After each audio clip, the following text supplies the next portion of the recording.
Hello, everyone. Welcome back to another spine number, episode number of Chasing Labels. This is Chasing Labels, spine number, episode number 195.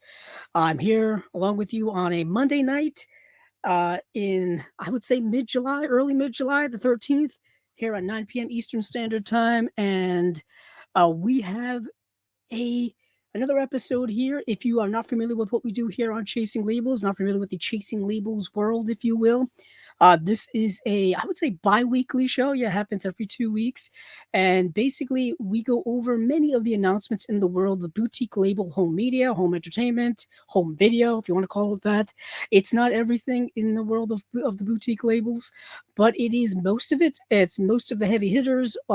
Many of them you probably know or follow, but many of you probably collect. It's mostly things that I'm interested in, things you may be interested in, or things I just find interesting in general, or things I'm eventually going to add to my collection. It could be any of those things. It could be all of those things. I really don't know. Kind of making most of this up as we go along, as the old Indiana Jones slogan or quote goes. But thank you all for joining me here once again, or for the first time, whichever way you do. Thank you once again. And we do have one commenter here in the comments. JB44 is here. Hello, Chase. Let's add to our unwatched piles. Yeah. Basically, that's the way it is. Thank you for reminding me. So there is actually going to be another episode of the unwatched pile coming up this weekend on the 18th. It will be me and Connor Moriarty, as well as Stephen Billings. We will we will be on here picking out a movie from our unwatched pile, watching and then pairing it up with another movie in our collection that we've already seen. That would make a nice double feature pairing. We just did one recently with our friend Ian Schultz. Ian was supposed to be a guest here on Chasing Labels, but he wasn't able to make it, unfortunately. So he will be joining us here sometime in the future on another episode. We just keep on rolling here. So there, of course, will be many episodes, many spine numbers down the line. So he will be joining us on one of those. But for this episode here, before we get into it, there will also be another episode of Movies Down Memory Lane. Yes, finally there will be another episode of Movies Down Memory Lane here on the Chasing Labels universe on Sunday. So Saturday the 18th will be the Unwatched Pile, another episode of that, and then Sunday will be Movies Down Memory Lane, which we will be doing Memento. We will be talking about Memento. Of course, Christopher Nolan's new movie, The Odyssey, is coming out, I believe, this Friday in the US, the 17th, probably a little earlier for people who have early screenings, press people, the lucky influencers, the lucky people who get to see it early. But anywho, it's coming out really, really soon. I know a lot of people are buzzing about it. I'm a big Christopher Nolan fan, so therefore I am excited for it as well. So that will be what's coming up here on Chasing Labels. And yes, JB44 kind of hits the nail on the head in terms of other things I want to talk about before we get into all of these announcements. Sam Neill, the actor Sam Neill, passed away yesterday. And the news broke early this morning. And it was incredibly sad and unfortunate, and not out. I would say it's tough to say out of nowhere these days when it comes to people passing away, because it seems to happen so often, unfortunately. But Sam Neill, of course, is an actor whom I'm sure many of you know of his work. I'm pretty sure many of you have many of his movies in your collection that he's worked on. I know I do. I took out a few of them here in order to, memorialize him and his work. I also follow him on social media, on Instagram and stuff like that. Great Instagram follow if you are indeed on that format. But of course, Jurassic Park, I think, is where we first saw Sam Neill, at least many of us. This movie came out in 1993, the Steven Spielberg film. I was 6 years old when this movie came out. I saw this in the movie theater at the time. So I've known of Sam Neill since I was 6 years old, back in 1993. And this, of course, is one of the most well-known movies of the last 40 years. It's a movie that is cross-generational. It's been for It's been around for everyone. Of course, there's been many sequels. Sam Neill was he was in Jurassic Park 3, and then he was also in Jurassic Park Dominion, Jurassic World Dominion, I should say, which was the last of that trilogy. But now they've got other movies that they've been making, so it's the franchise is not ending. Basically, another movie that he was in that traumatized me as a child when I saw it, probably too young. This movie came out in '97. I probably saw it when I was about 10, 11, 12 years old, somewhere around there. Event Horizon, the Paul W.S. Anderson film. This movie is a horror sci-fi. It is there's a lot to talk about this movie, but this movie's been collected many times over. DVDs, VHS, Blu-rays twice. This is the collector's edition from Shout Factory, their Scream Factory release. There is a 4K of this movie, but it's missing the special features from this release. So if you want the movie with a good special features package, this is kind of the way to go right now until they come out with a 4K with all of the bells and whistles, if you will. But some other movies that Sam Neill has been in. The Piano. This is the Jane Campion film from 1993 as well. Interesting how this and Jurassic Park came out in the same year. Vastly different movies. Vastly different movies. This movie it is a very critically acclaimed film, starring Holly Hunter as well as Harvey Keitel. I believe Anna Paquin is in the movie too. I think she won an Oscar for this film. But this is The Piano. A couple of other movies that I do have here that I do have. Let me get In the Mouth of Madness, another movie from the mid 90s.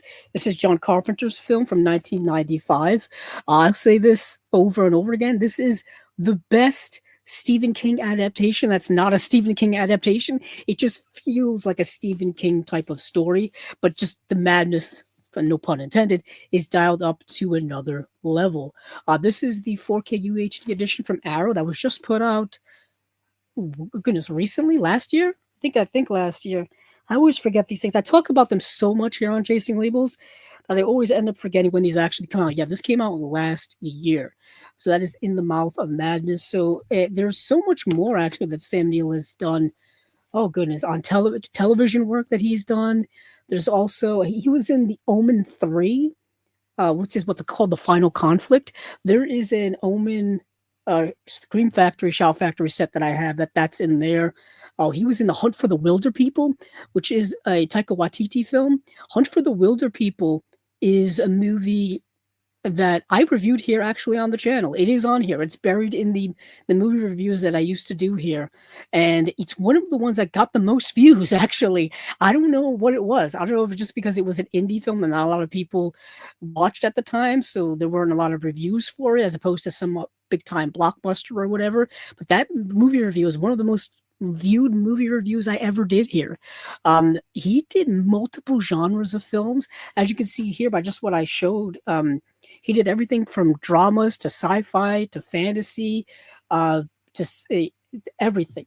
And one here that actually I'm glad Josie mentioned, Josephine DeMarco here in our comments mentioned Merlin.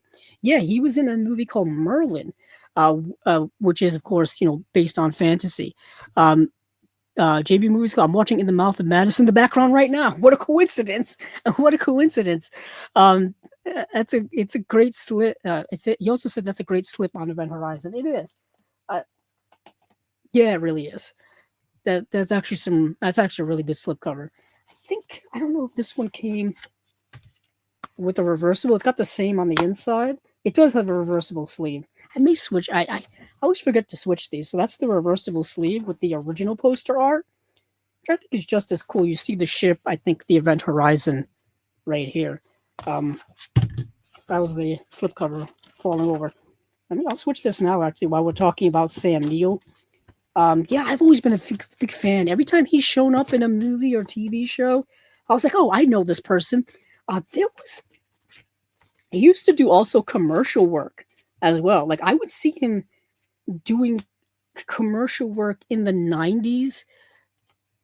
He did one, I think it was either for a toothbrush or mouthwash or Listerine or something like that, where it was a very somber commercial where he was like just monologuing to the camera about the greatness of this product that he was showing off, and he was giving that Sam Neill stare towards the camera, deep, serious voice, and it was like, I don't even know what this guy's selling, but I kind of want it.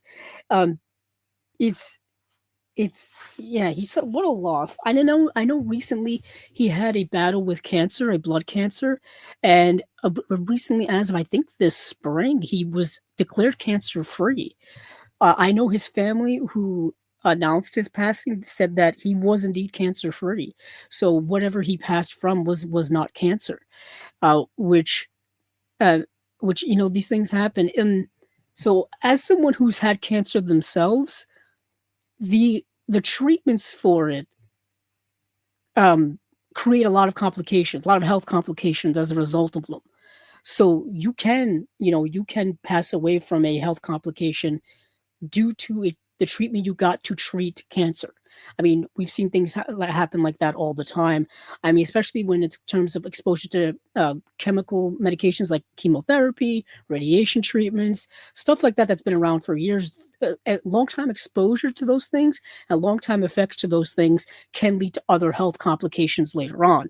I know I have a host of them myself, and I know a lot of other cancer survivors have them as well. So I think they will eventually announce what he passed away from it. Obviously, since he passed away literally within the last day, they want to, keep things rather private for now, which of course you have to respect, for the family's sake as well.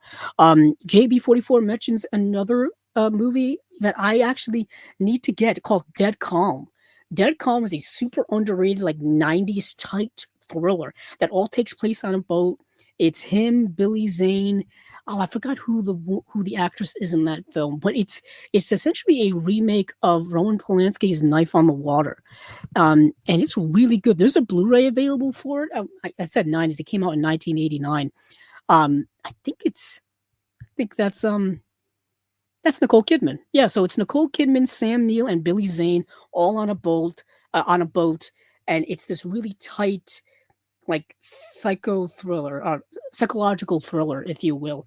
The Blu-ray is available right now for like $9. It's super cheap, put out by Warner Brothers a long time ago. That could use a nice remaster, even just a Blu-ray remaster would be nice. Do I see it happening anytime soon? I don't know.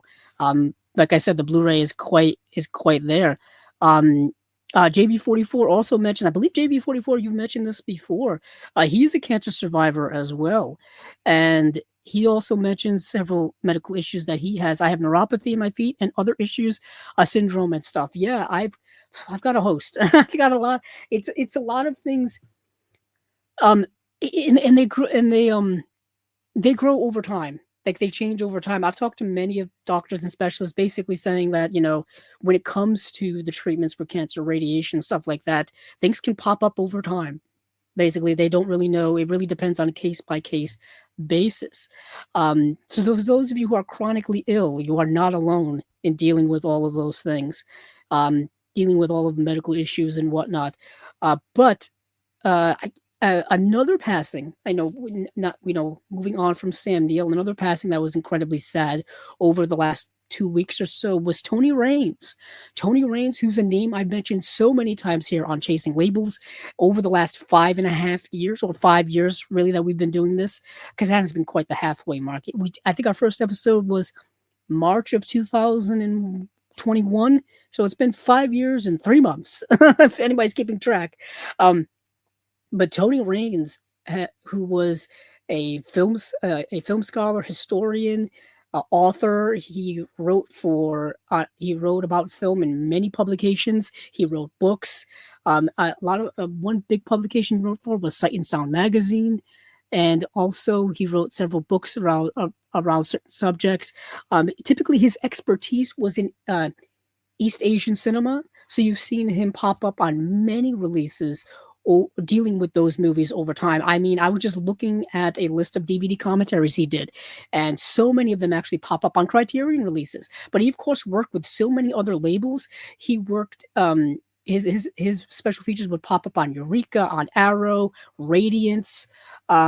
He would pop up everywhere, and his work would just keep resurfacing over time. I watched a video of him today talking about Edward Yang's films, and I know I think yeah, he's in this set here as well. The recent release from Radiance, I just happen to have Radical Japan, the films of Nagisa Oshima. His work is on here. It says audio commentaries by Sam Deegan, Tony Raines, and Jasper Sharp. So his commentaries are on this as well. I think he did one for um Seven Samurai. He did one for Yi Yi. He did so many other special features for so many East Asian films over time. Let me see if I can get. Yeah, what's Killers of not Kill oh, what's the one with Bong Joon Ho? Well, he did talk about Parasite as well. Let me see. Excuse me. Excuse me again. Let's see.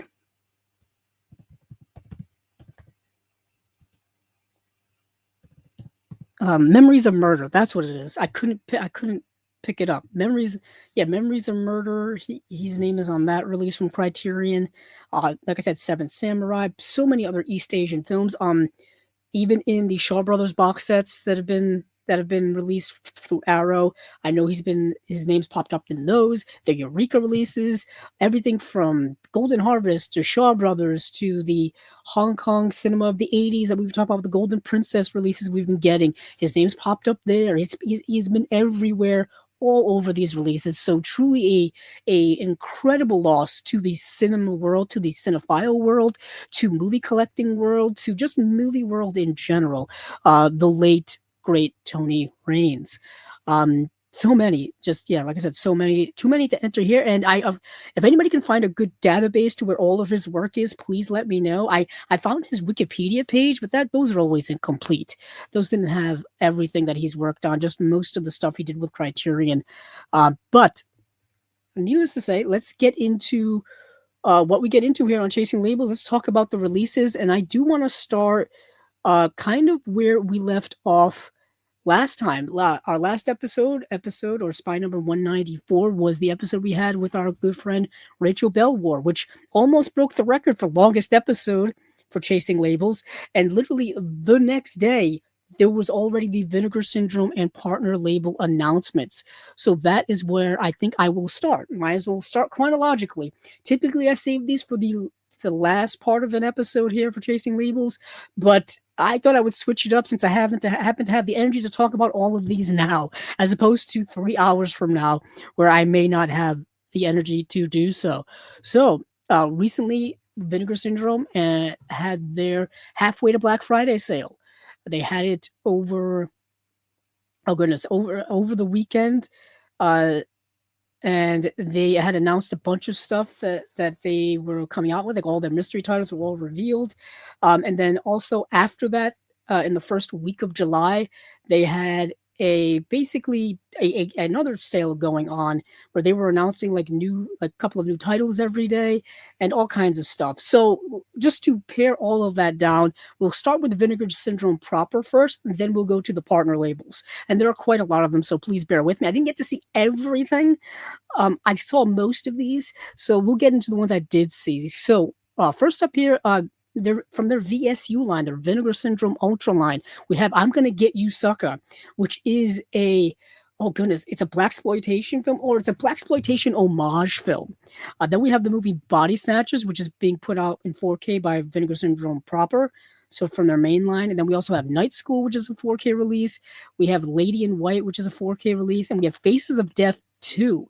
Now, they recently put out the first Faces of Death in 4K as well, so I guess they figured we might as well put out the sequel. And apparently there are like 5 of these movies. I didn't realize there were so many of them. Then we have, from their Vinegar Syndrome archive line, we have The Executioner Part 2. We have the I Live Here Now, which is from their VSP pictures. And then from their Vinegar Syndrome Labs line, their VSL, we have The Land of Night. Reviver is their mystery title.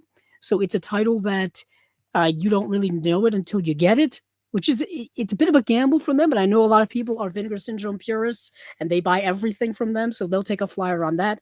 From Cinematograph, we have 54, and then that's about it. And then from Something Weird and District Picks, we have The Ultimate Degenerate plus A Thousand Pleasures.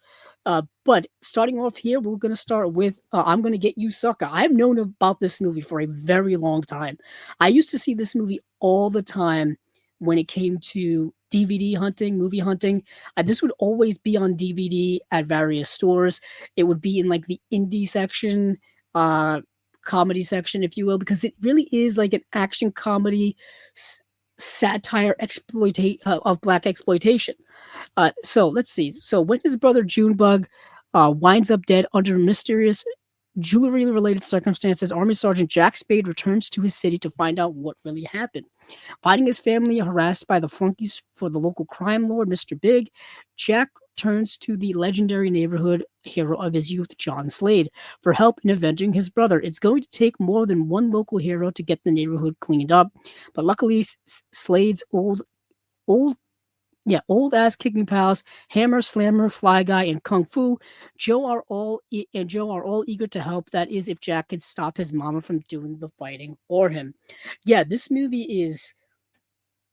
It takes all of the elements of black exploitation from the 70s, transports it to like the it transports it to like 1988, and what you have here is just a great loving homage done in a satirical way. This movie, you have to be relatively well versed in black exploitation genre in order to kind of appreciate what it's going for, or else the jokes aren't going to hit, the references aren't going to hit, the actors you may not recognize, for example. Um, I forgot who's in, like Isaac Hayes is in the movie. Um, And there's, I thought for some reason, Chris Rock pops up at one point. David Alan Grier pops up at one point. Um, this movie is done by the Wayans family. Specifically, it's directed and starring Keenan Ivory Wayans, who's the older brother of Marlon Wayans and why am I forgetting his name? Why am I forgetting the other Wayans brothers' name? Oh, Sean. Yeah, Marlon and Sean. And of course, Damon Wayans. Of course, there's Damon Wayans Jr., who's Damon Wayans' son. But this is, this is 1988. This was before, I think, In Living Color would come out, which was their sketch comedy series that so many people were in there that you'll recognize, including Jim Carrey, as well as Jamie Foxx was in there too. And this was really, there was a boom of black entertainment in the 80s and 90s that really happened both on the screen and on television as well. Like I mentioned, in Living Color, and is so much stuff. Nothing. Hold on. Let's see, hold on. My mind is just absolutely. It's already kind of slow today, and yeah. So, In Living Color was that was the television series before. I used to watch that in the 90s actually. So, In Living Color, and also what was? Let's see, yeah, it is In Living Color. What was I? I was thinking of a different show. Yeah, In Living Color is the sketch comedy show. Um, yeah, yeah. So of course the Waynes have gone on to that family's gone on to produce and write and direct a lot of things. Specifically, most recently, the Scary Movie franchise. The Wayans brothers did Scary Movies 1 and 2. They didn't do 3, 4, and 5. They did the most recent one, the kind of revival of that series of movies. And of course, they there was the Wayans Brothers show back in the 90s on the WB network. I remember watching that growing up. And yeah, there's just a lot of stuff that they've been involved with over the last 25, 30 years. But I'm Gonna Get You Sucker is one of their earliest uh, forays into the entertainment world. But let's get into what the special features are in here. For I'm Gonna Get You Sucker, I'm glad I've actually never bought this and added it to my collection because now it's available in 4K. So it's a 2-disc set, 4K UHD, regular Blu-ray. Presented in Dolby Vision, newly scanned and restored in 4K from its 35mm original camera negative. New commentary track with scholar Dr. Artel Great. Commentary with a message that's 17 minutes long, and an interview with producer Peter McCarthy. Letting Us Do Us, an interview with actress Dawn Lewis. There's also Outrageous Visions, an interview with production designer Catherine Hardwicke. Wow. Catherine Hardwicke, for those of you who don't know, directed the first Twilight movie. But she was a production designer before she was a director. There's an interview with composer David Michael Frank. There's an interview with editor Michael Miller. Interview with actor Antonio Fargas. And there is Defying Genre, re-examining I'm Gonna Get You Sucker. An interview with scholar Raquel J. Gates, associate professor at Columbia University. Making of I'm Gonna Get You Sucker. Additional interviews and B-roll stuff, 40-page perfect bound book with essays by film historians Jordan Searles, Quatoya Murray, and Robert Daniels, limited edition only. I know Robert Daniels. He's done a couple of special. He's a critic that I follow, and he's also done some writing on some other films as well. But I'm Gonna Get You Sucker. Yeah, the VSU release. There hasn't been a lot of VSU stuff that I've been wanting to get recently. This is definitely one I want to get back into um, that sub-label line that Vinegar Syndrome does, which is really their elite line, to be quite honest. Them and Cinematograph do really great work. Probably my two favorite labels within the Vinegar Syndrome world. I'm just looking over at my the VSUs that I do have. I used to want to collect all of them, but then they started putting out VSUs and movies that I wasn't really a big fan of, so I just kind of stopped getting them along the way. But moving over to another movie here, and this is from the regular line, straight up Vinegar Syndrome, Body Snatchers. This is an Abel Ferrara film. This is Abel Ferrara doing his version of Invasion of the Body Snatchers. That is what this movie is. So the third feature film adaptation of Jack Finney's Invasion of the Body Snatchers, following films by Don Siegel in 1956 and Philip Kaufman in 1978. Those, I think, are remembered more so than this adaptation. 1993's succinctly titled Body Snatchers serves as the major studio debut for noted indie stalwart and provocateur Abel Ferrara, featuring a newly assembled Ferrara's regulars, screenwriter Nicholas St. John, editor Anthony Redman, cinematographer Boyan Bazzelli, and composer Joe Delia. Alongside a game ensemble cast that also includes Arlie Ermy, Forrest Whitaker.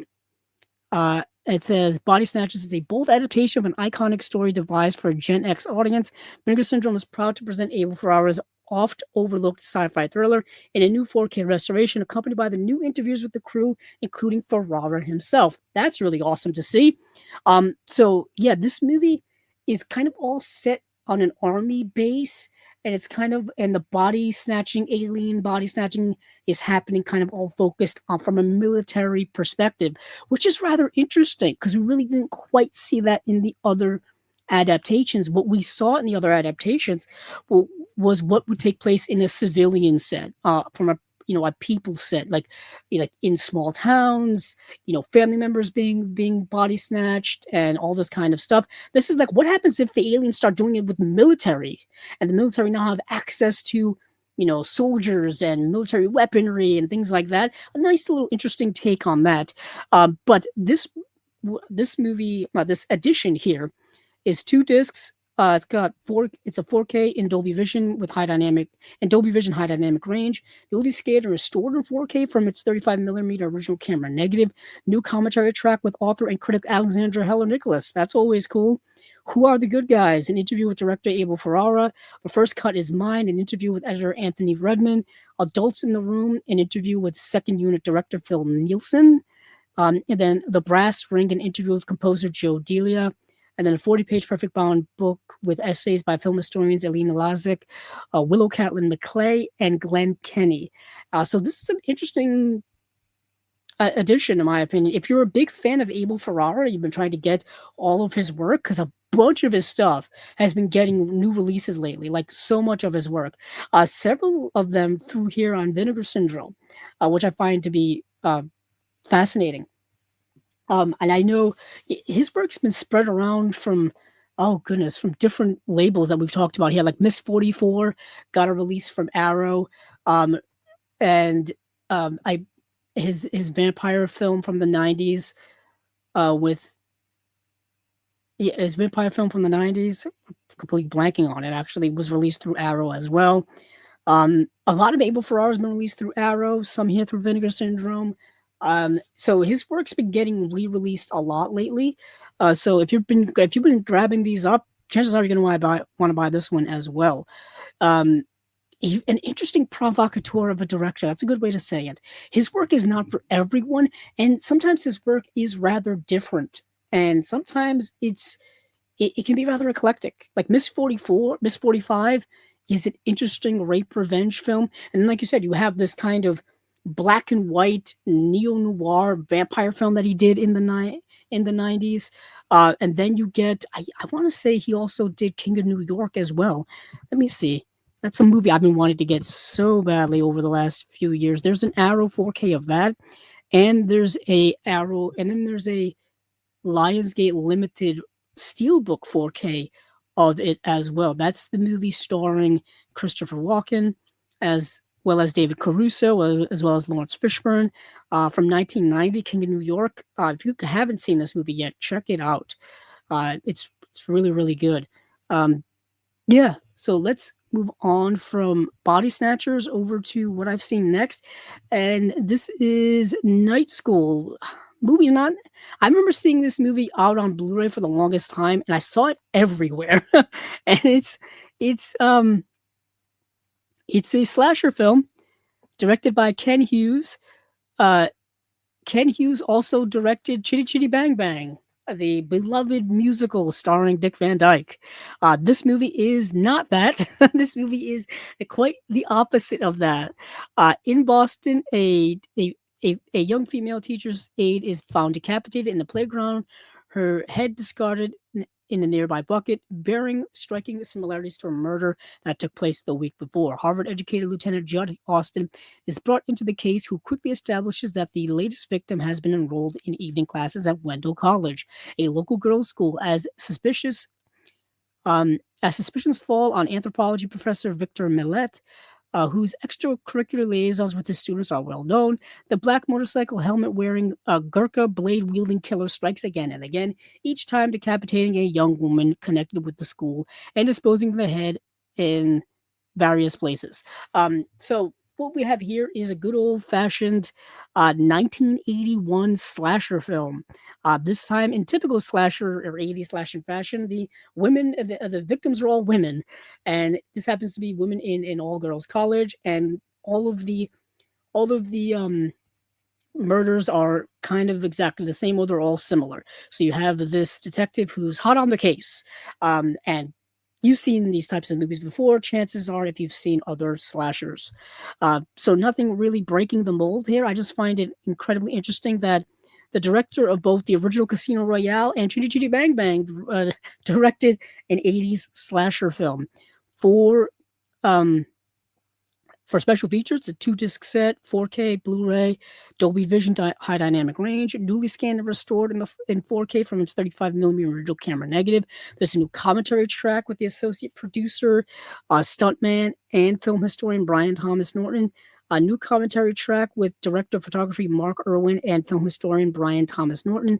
Headhunter, an interview with actor Leonard Mann, an interview with actor Joseph R. Sakari, and an interview with stuntman Jeffrey Levitt. And that is it. But still, if you're into 80s slashers, chances are you may like this one. It's kind of by the numbers. You can kind of predict who the killer is pretty early on in the movie. I won't give anything away, but yeah, it's pretty predictable. Now, Lady in White, I've seen. I just don't remember when. I probably saw it for Chasing Labels, or for a Chasing Labels announcement a while ago. That's probably my guess. It says in 1962, 9-year-old Frankie Scarlett enjoys a homespun childhood in a rustic western New York town. The entire community gets into the spirit of Halloween, but then two bullies prank Frankie by locking him in his school cloakroom, leaving him trapped for the night. Alone and afraid, His slumber is interrupted when the ghost of a little girl appears, and Frankie witnesses the specter of her murder by an unseen assailant. Later, while recovering at home, the girl's ghost appears to him again. With help from his older brother, Frankie begins investigating the circumstances of her death. He soon discovers that her murder was one of several unsolved crimes connected to a local child killer. Okay, so you've got this vengeful spirit coming back from the dead, or several vengeful spirits coming back from the dead, and this young child is for some reason being exposed to this, and has to figure this all out. I remember this movie now. Now that I read the synopsis, it's kicked into gear. I remember talking about this here on Chasing Labels before. Lucas Haas is the young boy in this. I remember that. Yeah, it's all coming back to me. But this is a loaded release. My goodness, 4-disc set, 1 4K and 3 Blu-rays. The 4K has the movie with Dolby Vision High Dynamic Range, newly scanned and restored in 4K from its 35mm original camera negative, presented in 3 versions, 3 cuts of the movie. 126 pre-release director's cut, that's on the 4K. 118-minute extended home video cut, that's on the Blu-ray, and the 113-minute theatrical cut is on the Blu-ray as well. New group commentary track with writer-director Frank LaLoggia, alongside actors Lucas Haas, Joel Jacoby, and Len Caro? Yeah, Caro, for the pre-release director's cut. There's a new commentary track with the director, moderated by Scott Neumeier for the extended home video cut. New commentary track with authors Emma Westwood and Stephen A. Russell for the extended home video cut. There's an archival commentary track as well, Learning How to Fly, an interview with the actress Karen Powell. There's an interview with actress Lisa Taylor. There's an interview with actress Lucy Lee Flippin. There's an interview with actress Rose Weaver. Let's see, 75%, 25% editing. An interview with editor Steve Mann. Welcome to Willow Point, a location featurette. Excuse me. There's a visual group commentary for the pre-release cut with the director and the actors as well. There are deleted scenes with the intro and commentary by the writer-director as well. That's 36 minutes long. Jeez. Behind-the-scenes footage. We have extended behind-the-scenes footage. That's 73 minutes of extended behind-the-scenes footage. My goodness, no wonder why they needed so many discs for this release. Intro for the 20th anniversary DVD release, so that would have been 2008 when that DVD came out. Promotional industry sales trailer, 40-page perfect bound book, multiple radio spots, theatrical trailer, TV spots, work print trailers, still gallery, reversible sleeve artwork. They went all out for this. Lady in White is the movie. Vinegar Syndrome is putting out a big deluxe 4K of it with tons of features. I would dare say this is the definitive release of that movie. Okay, I saw Faces of Death too. If you just for the sake of time, if you've seen Faces of Death, the original, it's more of the exact same. It's just random segments of things that have to do with death, and sometimes there's a narrative from some type of scientist, doctor guy over it, explaining things or educating us in some type of way about what we're seeing or what this nature of how this connects with death, all of these things. I wasn't a big fan of the original first movie. I wasn't a big fan of this because it's just more of the exact same. The exact same. There's nothing really grander about it. I mean, this movie and its original, I think it's cool to see, just to say you've seen it and you can bring it up in conversation. This is me going off on a little rant recently. So, as many of you know here, I collect comic books as well. So I go to my local comic book store from time to time, check out their stuff, get my comic books, whatever, browse around. But I've known the comic book guy who works there. I've known him, goodness, I've been buying there for like 13 years. But anywho, he's a big horror movie guy as well. So I was telling him, hey, I just saw the movie Faces of Death.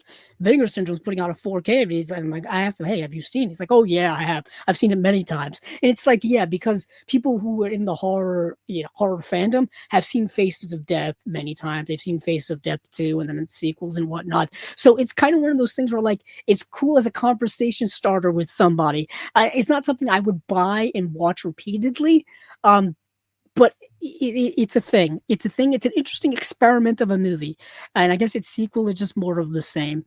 So it's a 2 disc set, 4K Blu-ray, newly scanned and restored in 4K. Alternate 78-minute US video version of Faces of Death, sourced from video. That probably doesn't look very great. Never before seen deleted scenes from the movie, footage from the assassination attempt on President Reagan, which was included in the home video versions of the Faces of Death. That's in there. I feel like that's also something you could see on YouTube, right? I feel like, or something. I don't know. There's a video trailer, reversible sleeve art, and that's Faces of Death too. Like I said, if you like the first movie, chances are the second one's going to be your bag. Unfortunately, I did not get to see The Executioner Part 2. I don't think I Live Here Now. I should probably bring up. Let me bring up my letterbox. Actually, I watched so many movies for this. I don't remember what I've seen and what I haven't seen. So let me bring up my diary. I don't know if Letterbox has been running slow for anyone else, but it's been running extremely frustratingly slow for me over the last month or so. It may be because I'm running an older browser here on my computer and I need to update the software on it. That could be an issue, but this is really the only site in which it runs immaculately slow. Um, all the other sites pretty much run as they normally do. Um, so I don't know what the issue is with Letterbox. I know Letterbox is actually looking in the process of being sold to Netflix. Actually, is a possible candidate on buying Letterbox. I don't know what that would do for the format or for the app or for the website. Uh, that's just stay tuned, I guess. Stay tuned. Um, that's just a little interesting thing. So let's see. Ba, ba, ba. I'm always looking up stuff here. Yeah, I did not get to see I Live Here Now, and I don't think I got to see any of these other ones. So I think we're going to, for the interest of time and energy, we're going to skip over to the partner label releases. Um, I would definitely recommend also the cinematograph release. I think Justin La Liberty has done some excellent work with that line. So that's definitely I would take a flyer on any of those releases.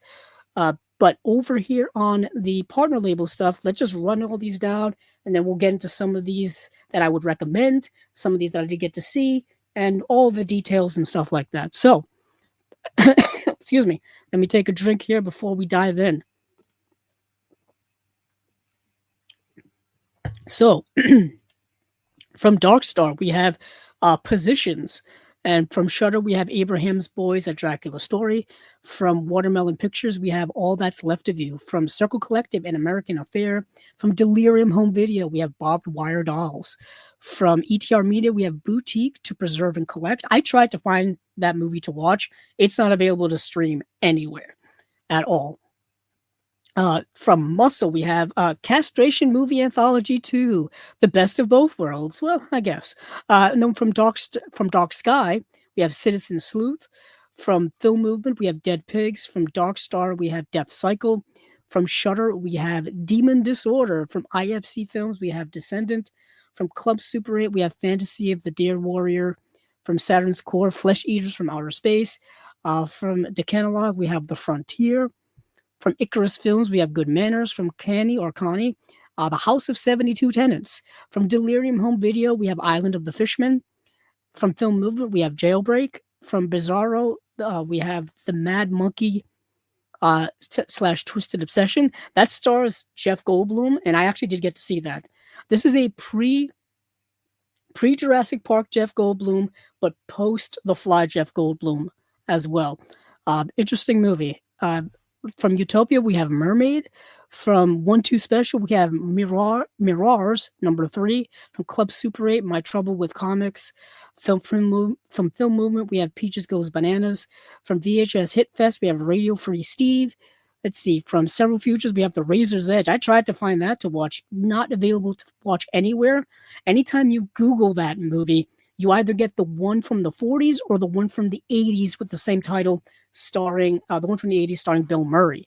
Scobie Malone from Umbrella Entertainment. From Factory 25, we have The Show About the Show. From Wild Eye Releasing, we have Snow Shark, Ancient Snow Beast. From Wild Eye Releasing, we have Sodomaniac. From AGFA, or American Genre Film Archive, we have Teenage Riot Video Party. From Canadian International Pictures, we have Tiki Tiki. I tried to find that as well. Anytime Canadian International Pictures releases something, that's like the first thing I try to look to watch, and I couldn't find it at all. Not available to stream anywhere. From Yellow Veil Pictures, we have the movie Touch Me. From Awilla, The Voice of Hindra Job. And then from Kim Stim, Who by Fire, and then that is it. So that is all, and that's quite a lot. That's a lot to go through, and I didn't get to all of these. I got to many of them, at least the ones that looked the most interesting to me. Let me see if anybody else has seen any of these. Please, let me know what you think of them.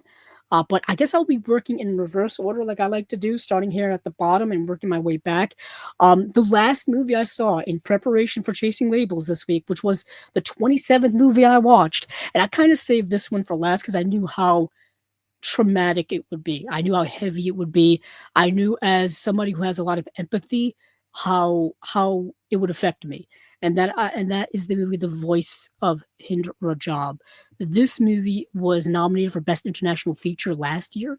It's a movie from 2025. As you can see here, the limited edition is already sold out.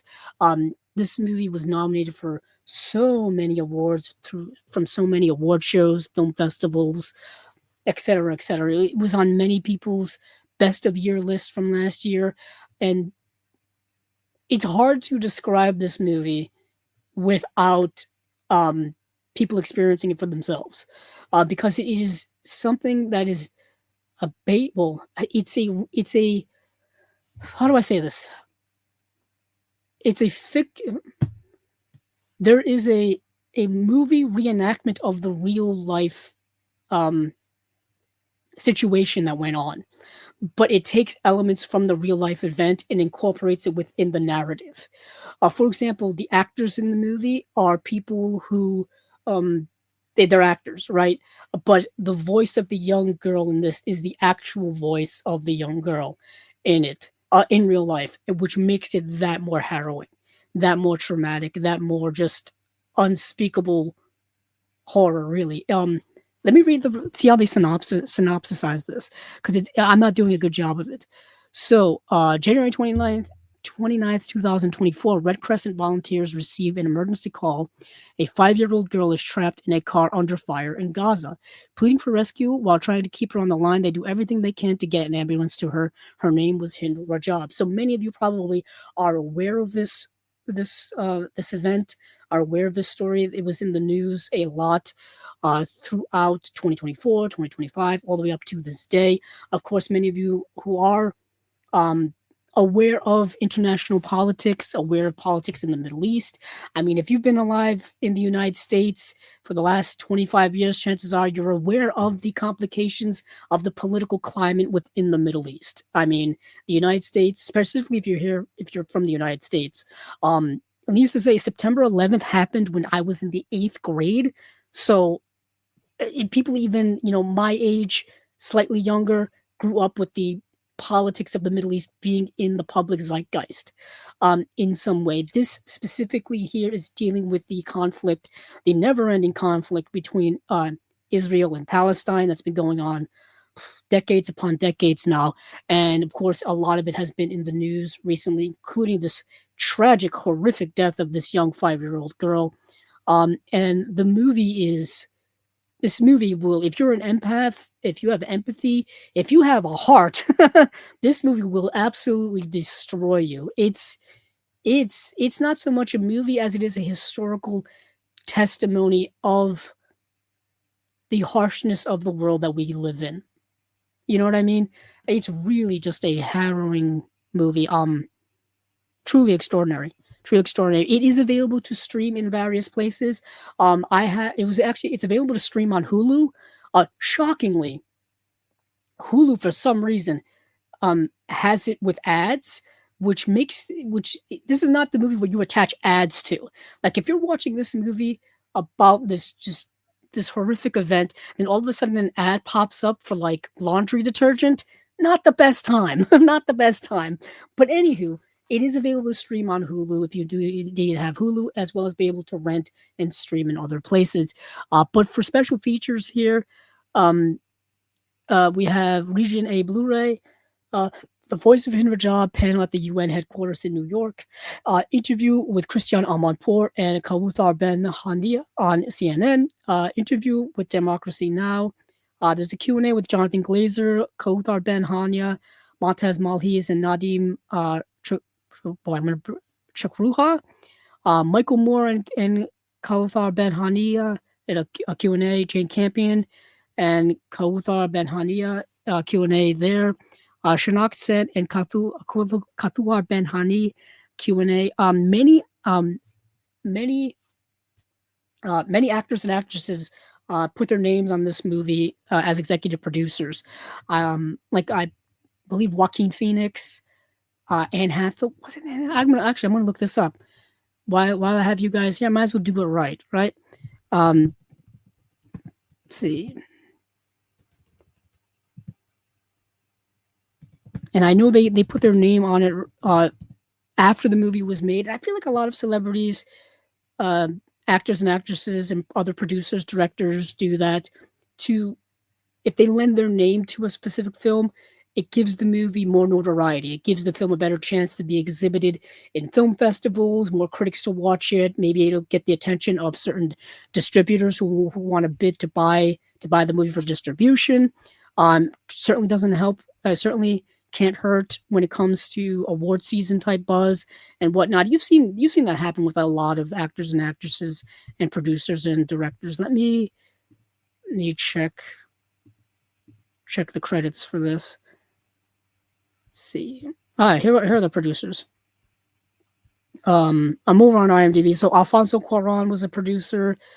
Jonathan Glazer. Let's see some other names here that maybe Spike Lee's name is on the movie. Rooney Mara, that's who it was. Michael Moore. Let's see. Joaquin Phoenix, Brad Pitt. A lot of executive producers. I thought for some reason I thought Anne Hathaway, but I guess I was Rooney Mara. Yeah, I'm just looking at some of the other names. But anywho, just a lot of names were attached to this movie to get it out there because of its political context and things like that.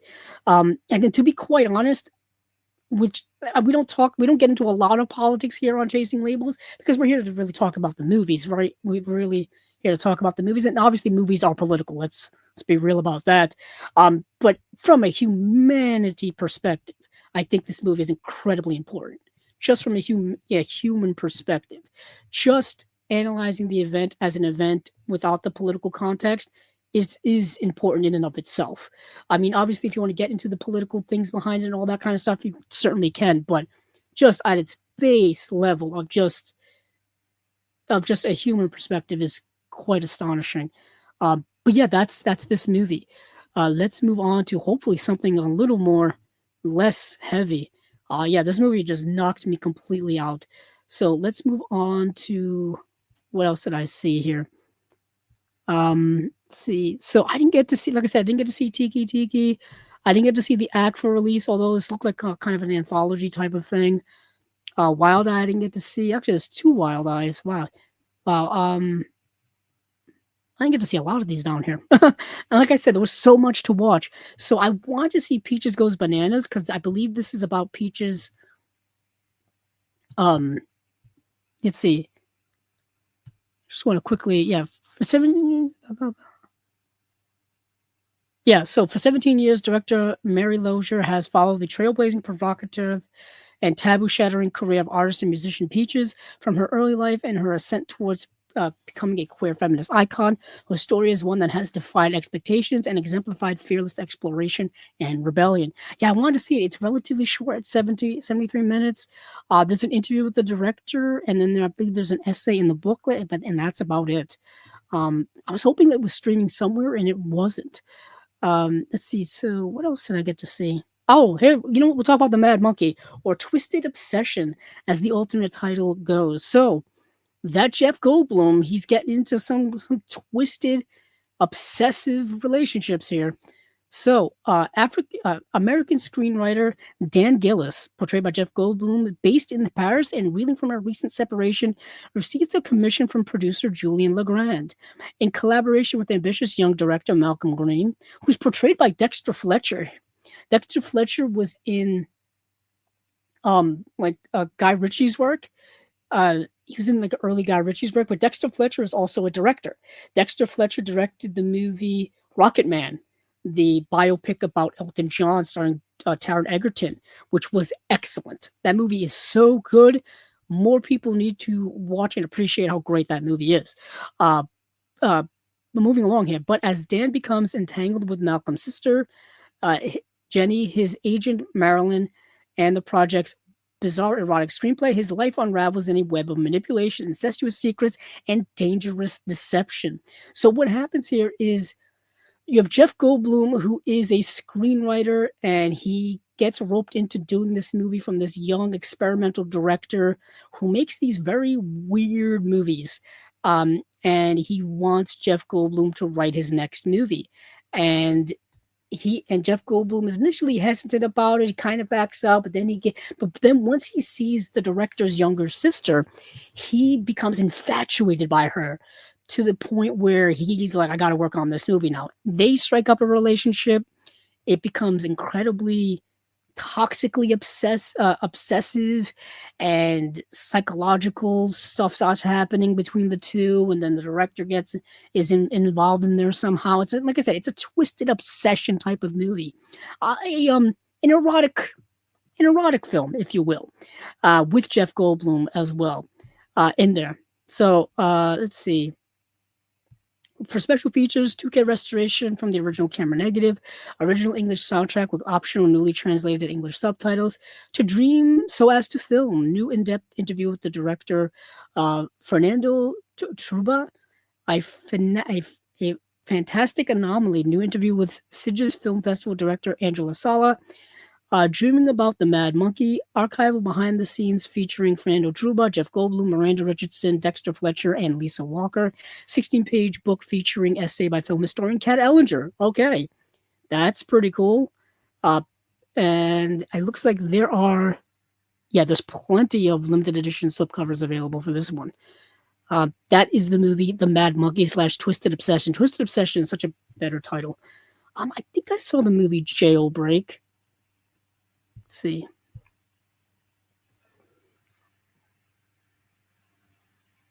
Yes, I have. So, yeah, this is a movie from 2017, directed by Jimmy Henderson. This is a martial arts film in the style of like The Raid 2, that movie The Furious that just came out. It's hyper violent, great martial arts action stuff like that. That's kind of this movie, but it's a lower graded version of all of that stuff. Like, it's not on the level of The Raid or The Raid 2 or these other kind of martial arts films of that kind.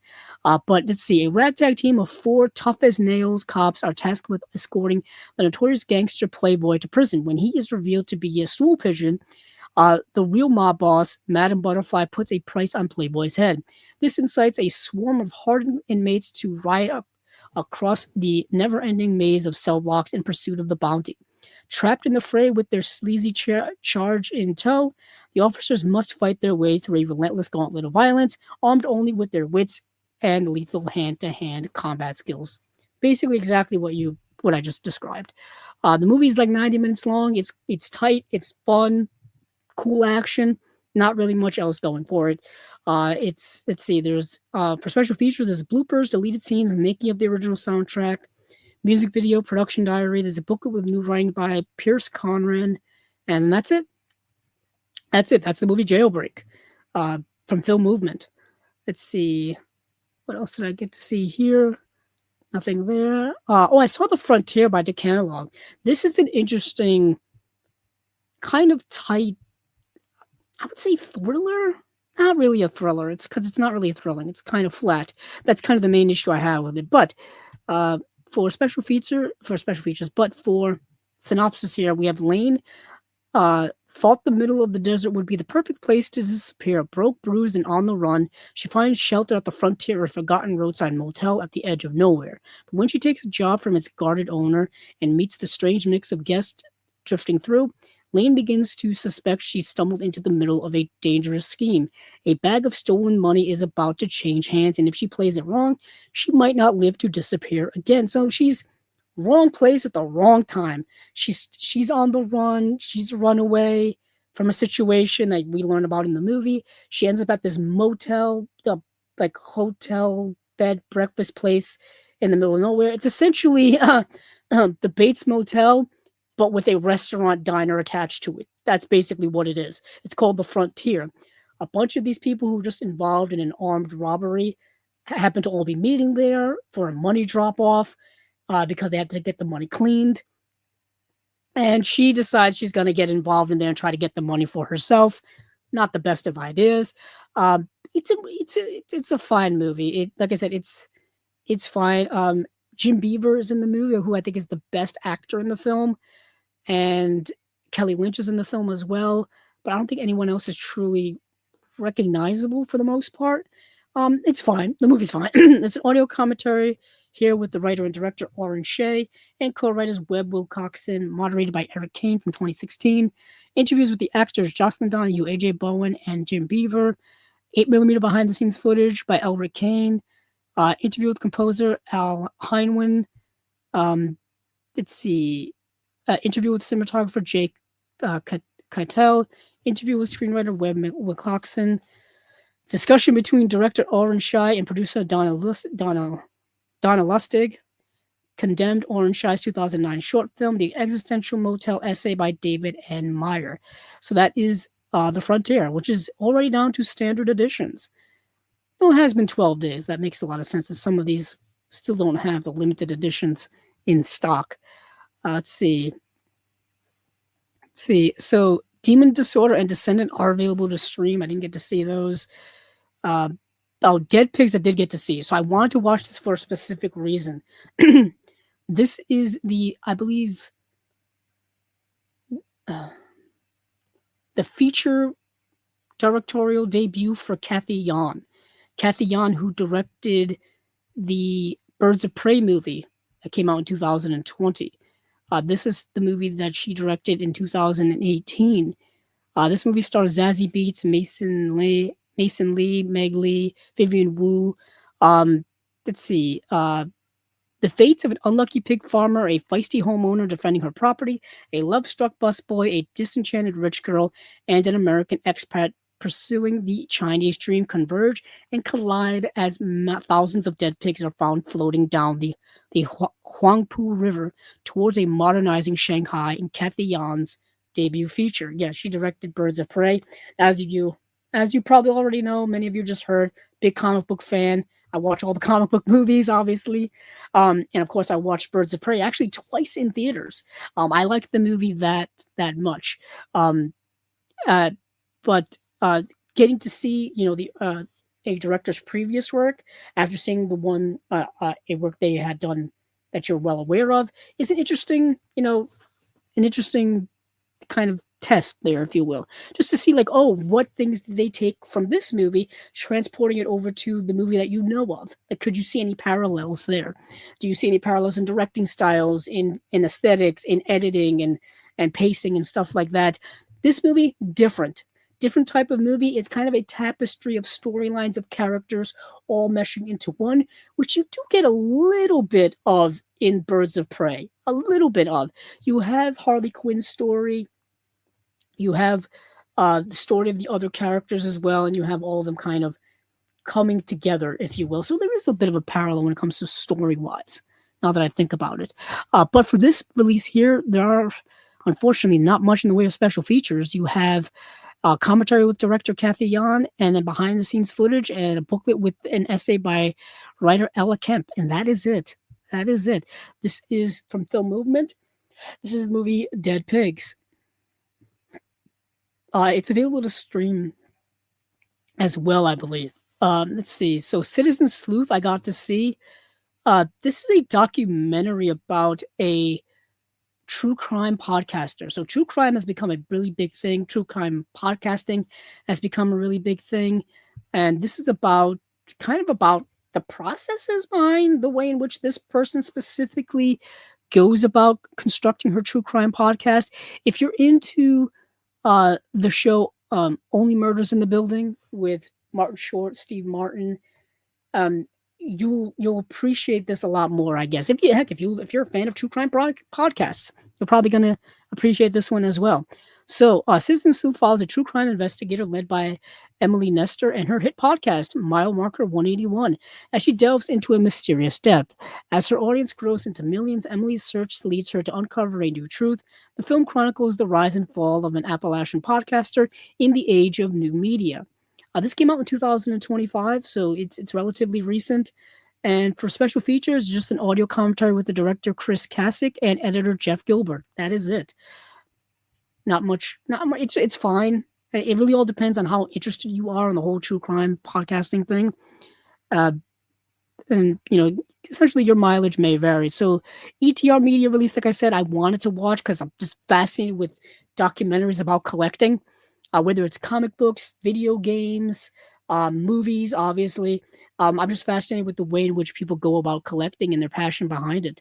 But couldn't find it to stream anywhere. Really, couldn't find it at all. I didn't get to see this release here by Muscle.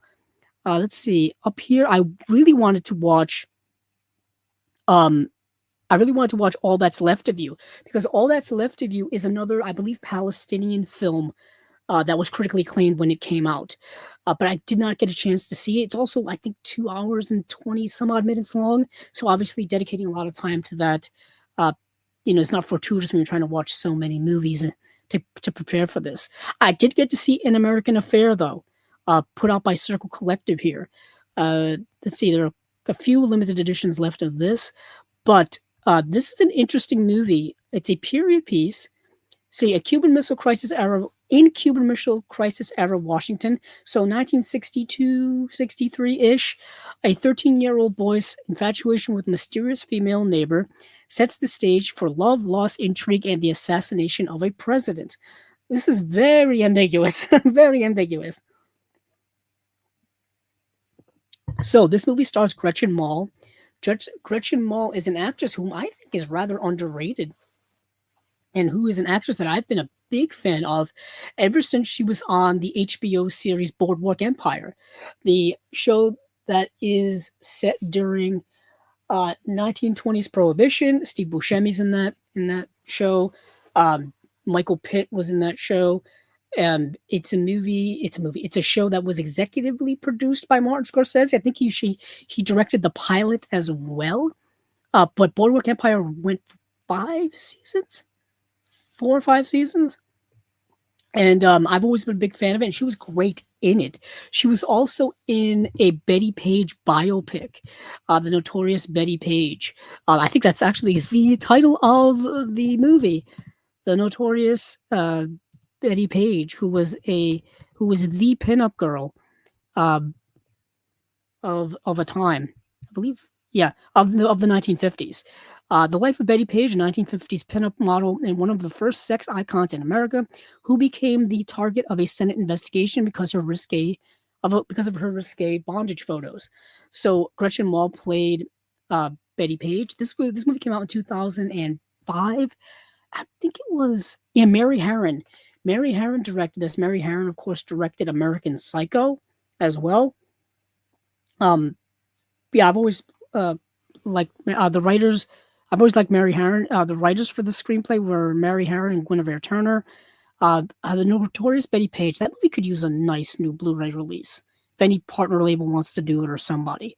I believe it has one.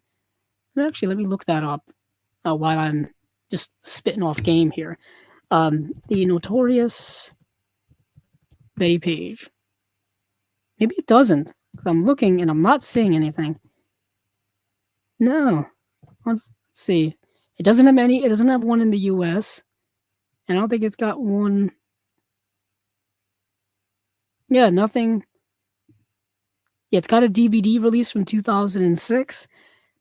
And it's got a DVD release from 2007 in the UK, but it does not have a Blu-ray release anywhere in the world. Heck, there isn't even a listing for it on Blu-ray.com. Like not even like a blank listing or nothing. That's that's unfortunate. Anywho, that movie could use a Blu-ray release. Put that on your list of movies that need Blu-ray releases. The Notorious Betty Page, directed by Mary Harron, starring Gretchen Mol. But in this movie, Gretchen Mol plays a. It's actually this movie is actually based on a true life person who was um who was having an affair with JFK JFK around the time of his death. And this movie deals with this woman who, um, like I said, was having an affair with JFK, whose ex-husband was in the CIA. And this movie's dealing with kind of that in the background. Like it's there in the movie, but it's in the background. Like she's living in Washington D.C. so she can be close to the president. Her neighbor. The story is really told through the perspective of this young neighbor boy, portrayed by was it Cameron Burke? Let's see. Yeah, portrayed. Oh, Cameron Bright. Cameron Bright. Noah Wiley is in the movie as his father, and they're kind of like suburban white family of the 1960s, like kind of conservative, whatever the case may be. And this notorious woman basically moves in next door, and the young boy basically becomes infatuated with her. You know, he's a young kid, teenager. He becomes infatuated with an older woman. He starts doing work over at her house, and then he starts discovering like what her connections are with the president. And then like he starts seeing like the CIA guys start coming around and questioning her and bothering her and stuff like that. So he starts getting involved in all of that. So we're kind of seeing the events from his perspective. It's a fine movie. I actually rather enjoyed it. I thought Gretchen Mol was excellent in it. And yeah, it's if you're interested in anything to do with JFK, chances are you're going to want to check it out. Tangentially, really. But for special features here, all you get are deleted scenes and an official trailer, and there's a booklet featuring an essay by director William Olson. That is it. All right, so not much really to go on here. This movie came out in 2008. If that means anything to anyone, I just found that to be interesting how long it's taken for this movie to get a Blu-ray release. But like I said, I didn't get to see All That's Left of You, but I do want to click on it just because I want to make sure that I was right about it. Yeah. So this movie came out in 2025. Okay, so I thought it was older. It's not. Let's see. A Palestinian teenager is swept into a protest that changes the course of his family's life. Reeling from its aftermath, his mother shares the story that led them to that fateful moment, tracing the hopes and heartaches of one uprooted family over 7 decades. I believe this movie does go back and traces this family's roots back to um, the settlement of Israel post World War II, all of that stuff, and the establishment of the state of Israel and the uprooting of a lot of the Palestinians living in that part of the world at that time. I believe that's the trajectory of the plot of this movie. But yeah, this movie only has a special feature, a conversation with writer director actress Sherian Davis, and executive producer Mark Ruffalo. Okay. Mark Ruffalo, and it also has the unmaking of a 60-minute documentary directed by Bilal Al-Khatib. Mark Ruffalo never one to shy away from a political film ever, or political tendencies. That is his thing. But moving along here, I did get to see the movie Abraham's Boys. This is also streaming on Hulu, and I think it's also streaming on Shudder. It's put out by Shudder. This is a slow burn of a movie. Slow movie. So this is kind of a Dracula story, kind of not, kind of an alternate take. You'll see here. So when Max and Rudy Van Helsing begin to uncover the violent truths behind their father's history with Dracula, their world unravels, forcing them to confront their terrifying legacy. Yet again, another very ambiguous synopsis. So this takes place about 20 years after the events of Dracula. Dr. Van Helsing and his wife have moved all the way from Europe, all the way to the countryside in California, actually. So this takes place early 20th century, I would say, around that time, and they have two children. And these two children are naturally curious about their parents' lives before they were their parents. And the father is portrayed by Titus Welliver. Well, he's Dr. Van Helsing. And the mother is Jocelyn Donahue. And it's just it's a really slow burn of a movie. Not a lot of plot going on here. Everything is really underneath the surface of this film. Like, what is this movie actually trying to say? Is vampirism real? Were the actions of the Van Helsings like the appropriate actions at the time, given a retrospective look at it? All of these questions start kind of popping up for you as a viewer while watching the movie. And the movie never really answers a lot of those things, but you have to see the way in which the movie kind of goes along. Like I said, slow burn of a movie, even though the movie's 89 minutes. Don't know how you can make an 89-minute movie slow, but they did it. For special features, an audio commentary with the writer-director Natasha Kermani, cinematographer Julia Swain, editor Gabriel de Urost, and producer James Howard Herron. Video introduction to the film by writer Joe Hill, that is Stephen King's son. I think it's based on his book. Yeah, I believe it's based on his book. Or at least this is based on a book. I don't know if it's actually his book. But anywho, you understand what I'm saying. Booklet featuring new writing by film programmer and journalist Heidi Honeycutt. So that is it for that. And then, Positions. Now, this movie is actually good. Did not expect this movie to, one, have such positive reviews on Letterboxd, and two, actually live up to those reviews. I actually not heard about this movie. So the way in which people were describing this movie on Letterboxd is that it's basically Uncut Gems, but with cryptocurrency. And I understand that immensely after having seen it. If you are a fan of the Safdie brothers films, like Uncut Gems, like Good Time, even I would say Marty Supreme as well, even though that's one Safdie did that, not both of them. But you understand what I'm saying. If you like those movies with that kind of frenetic vibe to it, that uneasy nervousness, when you're watching a movie about somebody who's making dumb mistake after dumb mistake, and this guy's killing me by being so dumb. This is the movie for you, but with cryptocurrency. Whereas in Uncut Gems, he was a massive gambler. In this film here, you got this guy who's essentially gambling, but with cryptocurrency. He keeps investing in cryptocurrency, and when you invest in those types of things, it's kind of like the stock market. It goes up, it goes down, basically randomly, if you will. And this guy keeps investing all of his money into cryptocurrency. And sometimes it hits and sometimes it doesn't. And every time he gets money, he keeps putting it into cryptocurrency. And the plot kind of goes along to where he loses all of his money. He has to start living with his cousin who just got out of prison. He's an incredibly awkward, cringeworthy guy. This movie's incredibly funny in a dark tone, in a dark, sad, black comedy type of tone, because this guy is, for the lack of a better term, he's kind of a loser. And the movie really exploits the comedy within that. Just to read what they have here: when perpetually upbeat factory worker Mike Alvarado drops his family savings into the digital void of cryptocurrency, he strikes gold, or so he thinks. Mike's newfound fortune quickly transforms him from lovable screw-up to delusional kingpin, torturing his relationships with his girlfriend, his developmentally disabled brother, and his recovering addict cousin.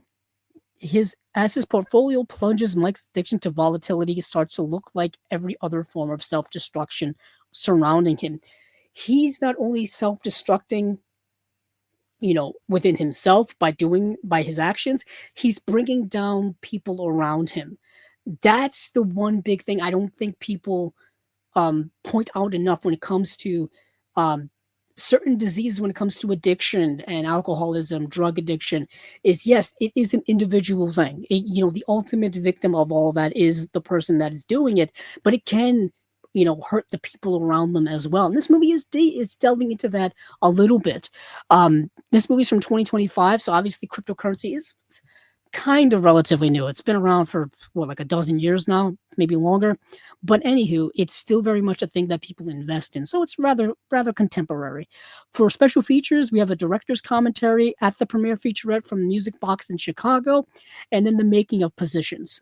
Um, that is it. Uh, and yeah, that is, I think, everything from Vinegar Syndrome and their partner labels. A lot of stuff to go through, a lot of good stuff here that I got to see, probably stuff I didn't even get to see that's also good. Um, check out, all of their stuff. I'm pretty sure many of you collectors out there know about Vinegar Syndrome, know about their partner labels. I actually just recently got two of their stuff from one of their sales they had recently. I got Once for Warriors. That's from one of the partner labels. Um, and then I also got Streetwise. That's from another one of the partner labels as well. I believe this is from, let's see, wish they would say, this is from Decanalog. And I think this is from Film Movement. Let's see. Let's see, Once We're Warriors. Oh boy, this font is not helping me in the least bit. I believe it is. Yeah, I think this is from Film Movement. Um, yeah, because it's got the Film Movement symbol on it on the side, the insignia, the logo, if you will. But on the back here, it's got not the best type of font. Hmm. It's an audio commentary with Alexandra Helen Nicholas and Josh Nelson on this. This movie is, talk about heavy movie. Once for Warriors, uh, with Tamora Morrison. Uh, yeah. So let's see where we want to move on from here. I say we go over to Warner Archive, but before that, um, I do want to make mention that I forgot to talk about one of the best Sam Neill films ever. Forgot to talk about that earlier. In Possession, um, this is one of like the crown jewels of movie releases of the last year, in my opinion. Specifically, uh, for me personally, this is probably my release of last year, or one of my favorites of last year, I should say. The Second Sight 4K release of Possession, before Sam Neill was in this. They're actually making a remake of Possession that I think they're currently filming now, of which is going to be interesting. Or they're going to be filming it soon. I know they've already done the cast for it. But anywho, another Sam Neill film in Possession. I'm sorry, I completely forgot to bring that one up earlier. Let me put all my Sam Neill movies together. Let's see, I'll deal with that later. But Warner Archive had a plethora of announcements, ones that I was pleasantly surprised of. Let me see to make sure that Blu-ray.com actually had all of them, because they had a slew of announcements, and then they decided to add some more to it. And of course, in typical Blu-ray.com fashion, they decide to have an ad right in the middle of the page. Let me refresh it. Uh, let's see. So they are missing actually the two, which is fine. So there are two animated releases that they don't have here on this press release of a Scooby Doo complete series. There was the 2010 through 2012 series, and then I think they're doing Looney Tunes Vault Collection #3 is also coming out as well. We don't talk typically about TV here, but I like to bring those up because I am going to be getting them eventually. So. Those two are not included on here, but the rest of the actual movie ones are. And there's also a 4K included. So another one of their 4K releases to join uh, with The Searchers, High Society, and Get Carter, I believe, are the 4K releases from Warner Archive currently, if I do recall. They're also coming out. Oh, they don't. Do they have it on here? They don't have it. Oh, I'm gonna have to look this up separately. So they actually announced two 4Ks. Out of the Past is getting a 4K release, and Auntie Mame as well. And they don't have the Out of the Past on here. I'll look it up. Actually, you know what? I'm gonna look it up now. Just because that's the one I'm looking forward to the most. Out of the Past. Let's see, here it is from Warner Archive.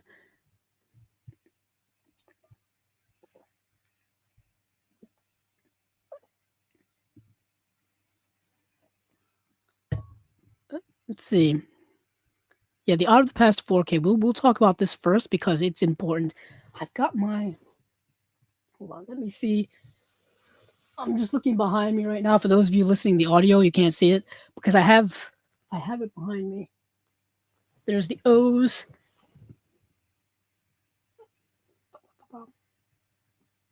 Yeah, it's right there. I have it right next to Outland behind me.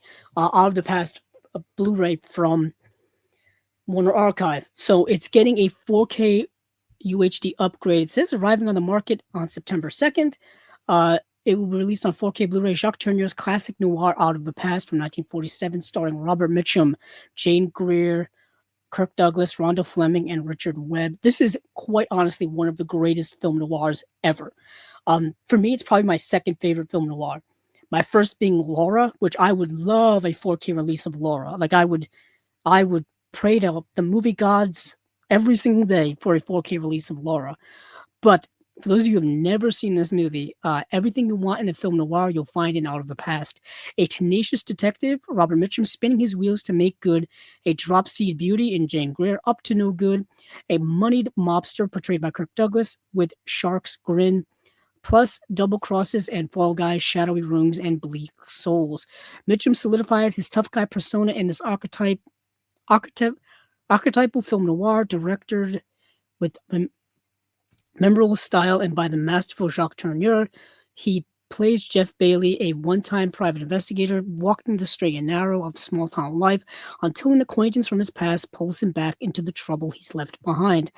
Uh, Build my gallows high, baby, Bailey sneers as events stack up behind him. With dialogue like that and much, much more, Out of the Past builds its reputation high. Now meticulously restored and remastered from its original negative uh, as a 4K Blu-ray presentation with Dolby Vision, this seminal noir looks better than ever imagined. It's a 2-disc set, Blu-ray. It's a 4K and a Blu-ray, 4K restoration of the film, Dolby Vision HDR presentation, intro by Turner Classic Movies Noir Alley host Eddie Muller, who has been here on Chasing Labels. Feature-length commentary by film noir author slash specialist James Rossini. Audio-only special features. There's Robert Mitchum radio appearances from the Hallmark Playhouse. That's probably Playhouse. That's got to be a typo. Suspense, Death at Live Oak. Suspense, Story of the Markham's Death. Kirk Douglas on Suspense Community Property. And then optional English subtitles as well. Like I said, this is my second favorite film noir of all time. It's one of the best ever. It's a must watch. A must watch, a must own. If you're a classic movie fan, chances are you've seen it. Chances are you've owned it on DVD, on Blu-ray, maybe even VHS. I know I've had it on Blu-ray for many years, and I've watched it many, many times. Robert Mitchum being one of my favorites. And yeah, this is highly anticipated release. One of my highly anticipated releases for the rest of the year. Moving back to their slate of releases, because this is where they will talk about Auntie Mame, which is also getting a 4K release. But the rest of the releases are for August, actually. So Sergeant Rutledge from 1960, sorry. Montana from 1950, All Through the Night from 1942, Pennies from Heaven from 1981, Torrid Zone from 1940, Forever the Complete Series from 2014, 2015, Wag the Dog from 97, The Human Comedy from 1943, The Bad Seed from 1956, The Wings of Eagles, Broadway Melody of 1938, and Auntie Mame. Sergeant Rutledge, I've seen before many years ago. In 1866, new fighting units are formed with the U.S. Cavalry, the courageous 9th and 10th Regiments. Plains Indians call them Buffalo Soldiers because of the bison coats they wear in winter. History, judging from these regiments' list of Medal of Honor winners, calls them heroes. Against this backdrop, legendary director John Ford crafts the story of Sergeant Rutledge, who's portrayed by Woody Strode, a 9th Cavalry officer on trial for rape and murder. Lieutenant Contrell defends Rutledge as witnesses give testimony revealing the sergeant's gallantry and the shocking truth behind the alleged crimes. Ford, who attacked racism in The Searchers, explores similar territory in this landmark Western, the power of which still rings out with uncommon force decades later. Obviously, incredibly contemporary because Racism still exists, prejudices still exist, wrongful accusations still exist, all this kind of stuff, right? Uh, there's a new 4K restoration from the original camera negative. There's an audio interview, sorry, with TCM host Ben Mankiewicz and film historian slash author Donald Bogey. WB Cartoons, Hop Along Casualty, West of the Pesos, and an original theatrical trailer. So if you're a John Ford fan, time to add it to your John Ford collection. I know I will. Montana. This is a movie with Errol Flynn from 1950, and this is a movie uh, where he is a sheep rancher. He's an Australian sheep rancher. So he starts out in the movie with kind of an Australian accent, and then he definitely abandons it very quickly. He abandons it very quickly. So uh, Errol Flynn is like I said, Australian sheep rancher who moves to Montana, which is cattle country. People who live there, people who work there, only raise cattle, and they only want cattle to be raised there. They don't want any outsiders bringing their sheep, bringing these other animals, bringing whatever, their issues, their problems. They don't want any of that. So he's got to figure out a way for him to find and get some land in order to raise his sheep. And he's got to kind of go up against the prejudices that exist in this small town area of Montana and kind of, figure out a way for him to get his own land so he can raise his sheep. And he ingratiates himself with the local population, or tries to. He spikes up a romance with um, a local woman who owns a lot of land and all kinds of stuff. If you're an like I said, this is the theme here. If you're a fan of the Errol Flynn, chances are you've seen it. Chances are you may want to own it. Uh, yeah, it's kind of a similar role that we've seen from Errol Flynn before. Uh, he's a gun wielding Western, leading man. He stars as character Morgan Lane, transplanted Australian sheepman who rides into cattle country, looking to buy grazing lands and finds himself up against ranchers who would rather draw guns than welcome a woolly interloper. So you know the movie. It's a new 4K restoration from the original camera negative. Classic WB Western shorts, Oklahoma Outlaws, Wagon Wheels West, Gun to Gun, classic WB Joe McDoke short, So You Want to Raise, and a classic WB cartoon, It's Hummer Time, and also the original theatrical trailer too. All Through the Night is a movie starring Humphrey Bogart.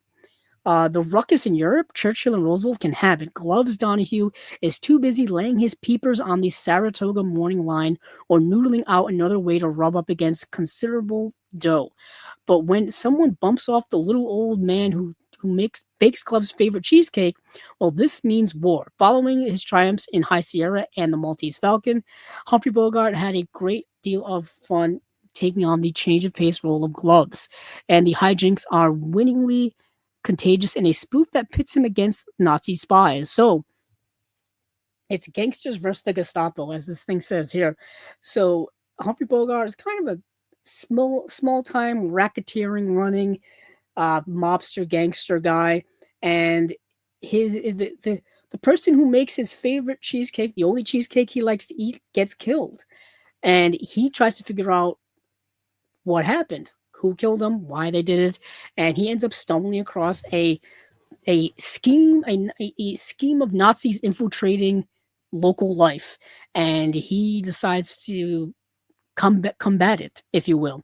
And this movie came out in 1942, so it's right in the middle of World War II. And there were a lot of these movies during World War II, after World War II. This idea of the the Nazis coming over to the United States and hiding amongst the people and living amongst the people, still keeping their ideals alive in small conspiracy groups working behind the scenes that are going to sabotage things. This is not necessarily a true work of fiction because, as we know, they've pretty much stayed around for the last 80 years. Anywho, there were other movies like this of that time. I'm thinking of Alfred Hitchcock's Saboteur. I'm thinking of Orson Welles' The Stranger as well, where it's kind of like evil in a small town lurking behind the scenes, stuff like that. And they happen to be Nazis. And this movie is one of those. There's a new 4K restoration from the original camera negative, feature commentary by director Vincent Sherman and Bogart biographer Eric Lax. Featurette called The Usual Suspects, The Craft of the Character Actor, vintage 1942 newsreel, WB Joe McDake's comedy short. So You Want to Give Up Smoking, classic WB cartoon, Lights Fantastic. Pennies from Heaven, I didn't get to see. I believe this is a musical starring Steve Martin. I know many people that I know have seen it, and uh, it's not viewed very positively on Letterboxd, I would say, in terms of ratings and reviews and stuff like that. I'm such a big Steve Martin fan. Chances are I'm going to watch this eventually, anyways. Uh, but the Torrid Zone I didn't get to see. Forever the Complete Series. I remember when this show was on. I believe this was a CW show. I want to say in 2014. It was like a one-hit wonder show. I know we don't talk a lot about TV here, but it was one of those. Wag the Dog. Now, this movie I've been wanting to see for like 15 years. Finally got to watch it. This movie is a political satire that's basically real now. I mean, I said it when I posted that I was watching it on Facebook. Most political satires have now become reality. That's the political climate in which we live in. Uh, Time has created the fictional into reality. 2 weeks before re-election, the president of the United States, played by Michael Belson, is accused of accosting a Girl Scout. Before the news reaches the media, his advisors call in political spin master Conrad Connie Breen, portrayed by Robert De Niro. Specializing in image rescues, what to do, hire Hollywood producer Stanley Motz, portrayed by Dustin Hoffman, to create a war distracting public attention a war to create a war, distracting public attention from the scandal and rallying Americans to their president in surge of patriotic fervor. From acclaimed director Barry Levinson and writers Hilary Heineken and David Mamet comes this biting and prescient look at American politics in its relationship with the media. I mean, this might as well be made today. I mean, come on. This is a political tactic 101. Whenever there's a scandal going on, direct and deflect, right? um direct people towards something else, deflecting from the issue at hand. We see it today. I mean, it's right out of today's headlines. I mean, come on. And this movie, it's trying to be, it is comedic. It's comedic because of how outlandish this scheme is. And you're like, oh, this can't be real. But in reality, it is. It's more real than you would want it to be. Robert De Niro is great in the movie. Dustin Hoffman's great in the movie. The screenplay by David Mamet and Hilary Henkin is very good. It's snappy. The plot pace moves. I really like this movie a lot. I've heard about this movie, like I said, like 15 years ago. This movie's been stuck on DVD for the longest time, and I just kind of had given up that it was ever going to get a Blu-ray release, but now it finally has. Wag the Dog. If you're into political satire, if you're into politics at all, this is one. It really is very well written. This release here has a 4K restoration from the original camera negative. It's got a featurette from Washington to Hollywood, a featurette including interviews with Barry Levinson, Jane Rosenthal, Tom Brokaw, John Frankenheimer, Dee Dee Myers, Bud Schulberg, Chris Hagedis, D.A. Pennebaker, the documentarian, and others. Audio commentary by Barry Levinson and Dustin Hoffman. Original theatrical trailer. Yeah, this is one I'm definitely going to be getting. Definitely going to be getting. I'm glad I waited. For it to get a Blu-ray release. So The Human Comedy I didn't get to see. This is a movie with Mickey Rooney. The Bad Seed I have seen. Oh my goodness. So The Bad Seed has been available on DVD and Blu-ray for many years from Warner Brothers. This Blu-ray has been available for so long. It's not the best looking Blu-ray originally. So this upgrade here, this remastered upgrade was definitely needed. This movie, I'll bring him up once again because this seems to be turning into the John Waters side podcast. I remember first hearing about this movie, The Bad Seed, in John Waters' stand-up special, or kind of spoken word special, This Filthy World, where he mentioned like The Bad Seed being an influential film for him and his career and for his life. And if you've seen The Bad Seed, you'll kind of understand why. But for those who have not seen The Bad Seed, this is the synopsis of it. Rhoda Penmark is a well-mannered 8-year-old little girl and an efficient, unfeeling killer, and in the spellbinding chronicle of evil, whatever Rhoda wants, she ruthlessly gets. Her mother, Christine, reluctantly made to see her offspring's moral blindness at work, is hearteningly torn between the love for the child she bore and grief for Rhoda's victims. Um, and yeah, I believe this is based on a stage play. This is one of those movies where we've seen a lot of them within the horror genre, where you don't know how to you don't know what to do when it comes to the evils of children. There will be children characters that'll do evil sociopathic things. I'm thinking of The Omen, right? I'm thinking of, and that has a little extra flavor in it because it's the whole, child of the devil thing. But that's a little extra there. But there's going to be another movie that put out by Radiance that we're going to talk about that goes along the same line. Movies like Children of the Corn, any movie that deals with like an evil child character. How do you deal with an evil child character? And this movie is discussing that double-edged sword. You know what I mean? The innocence of a child that you're the parent of, and then but they're also doing evil stuff as well. The Good Son is another one. The movie with Macaulay Culkin and Elijah Wood. Uh, it's just an interesting sociological theme is that I'll probably also bring up when we get to Radiance. We'll probably go to Radiance right after this, just for the sake of transitioning. But the Bad Seed is great. Great lines in it. It's directed by Mervyn LeRoy, I believe, and this child is just a sociopath who has no feelings towards the evils of their actions. It's fascinating. The Bad Seed ticks like a time bomb under the skillful direction of Mervyn LeRoy, who cast several Broadway production originals,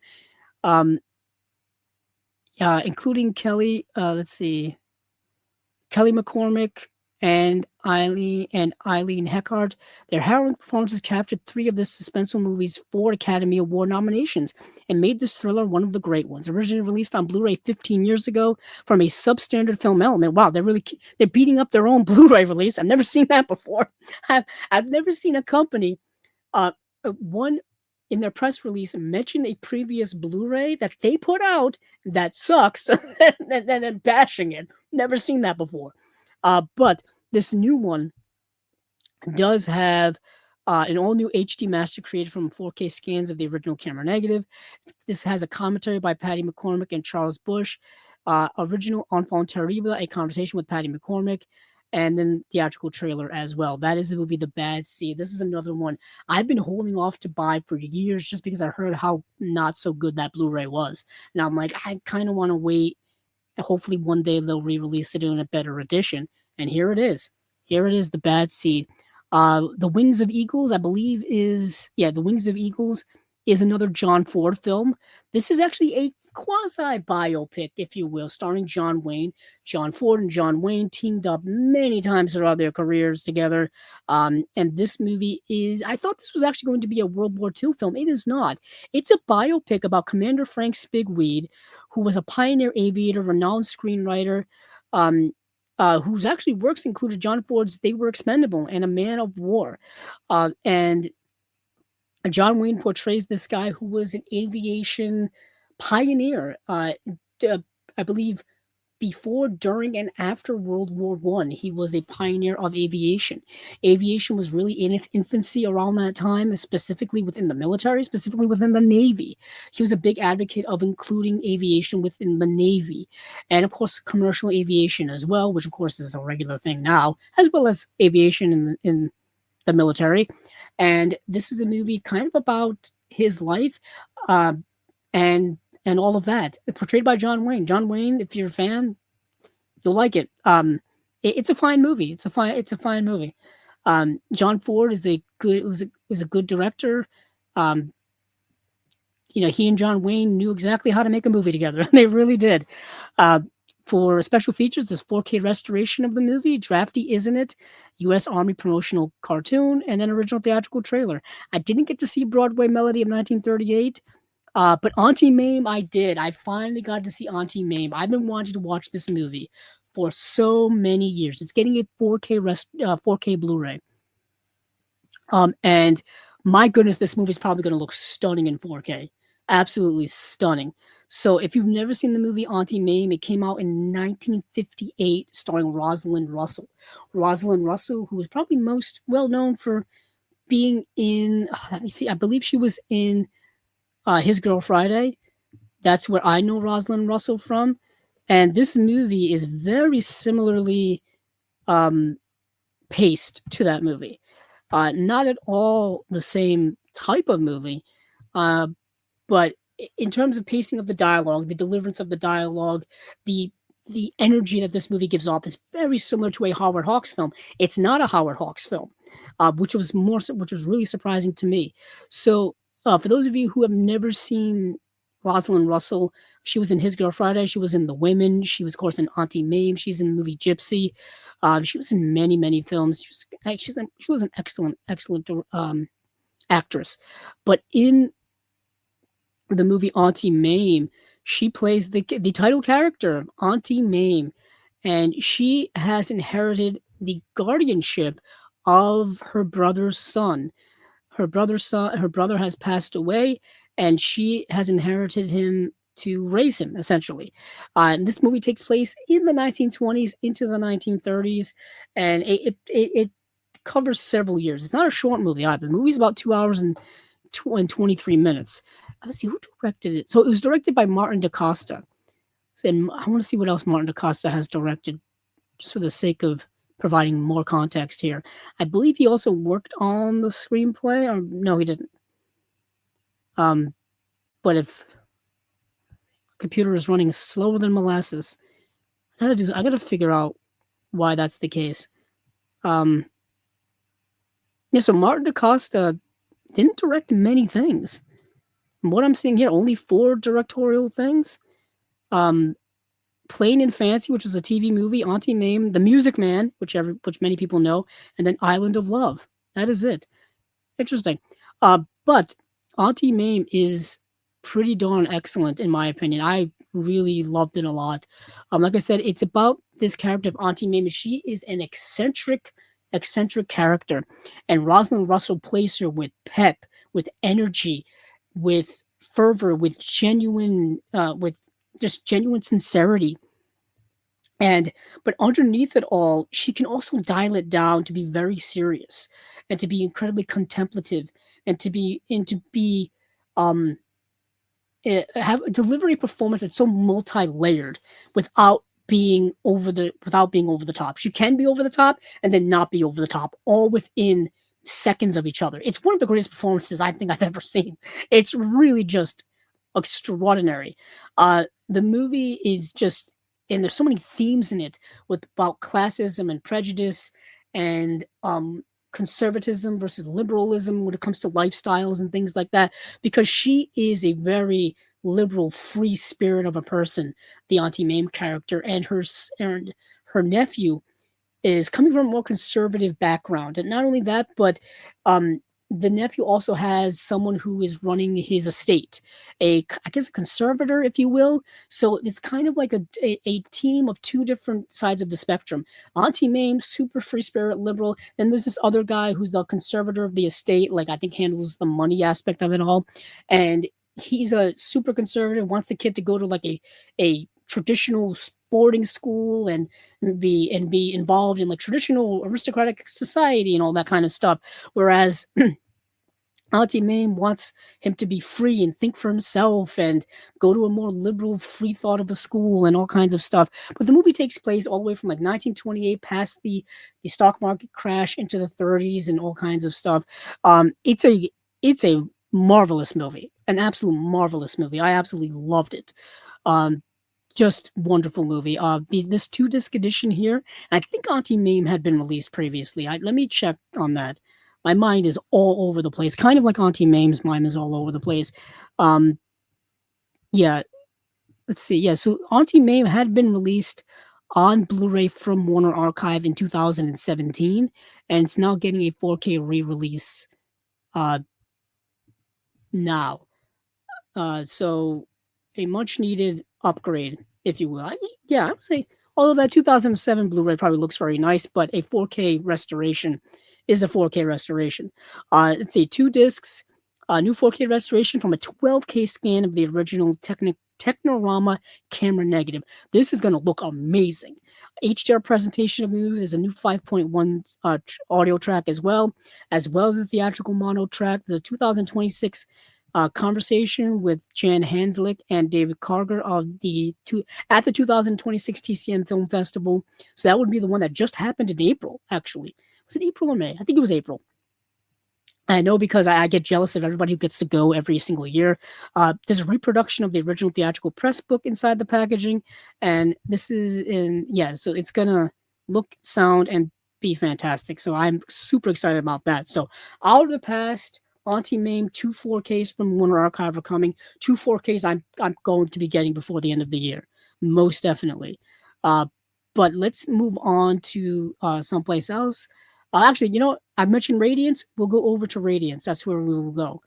Let me, because I already have that up already. There they are. So I've been thinking a lot about Radiance recently because they've been having their various sales over on BarnesandNoble.com and Barnes and Noble in general, and they also been having their summer sale here on their website. Several things have been going out of print, which is always makes me fearful, gives me anxiety. But these titles here are brand new and coming on the horizon. So we've got, what's that, 1, 2, 3, 4, 5, 6 releases from them. I got to see about half of these. So I'll talk about the half I did get to see. Who Can Kill a Child? La Marge or The Margin. Visitor Q, which is a movie we've already talked about. This movie is already getting a Blu-ray release from New Wave Video from our friend John Matthews in Australia. And then now this is getting a Blu-ray release from Radiance as well. And they're also re-releasing Planet of the Vampires. They already released this with a limited edition Blu-ray, as well as re-releasing it in a special edition Blu-ray because the limited edition sold out so fast. Now they are re-releasing it in 4K.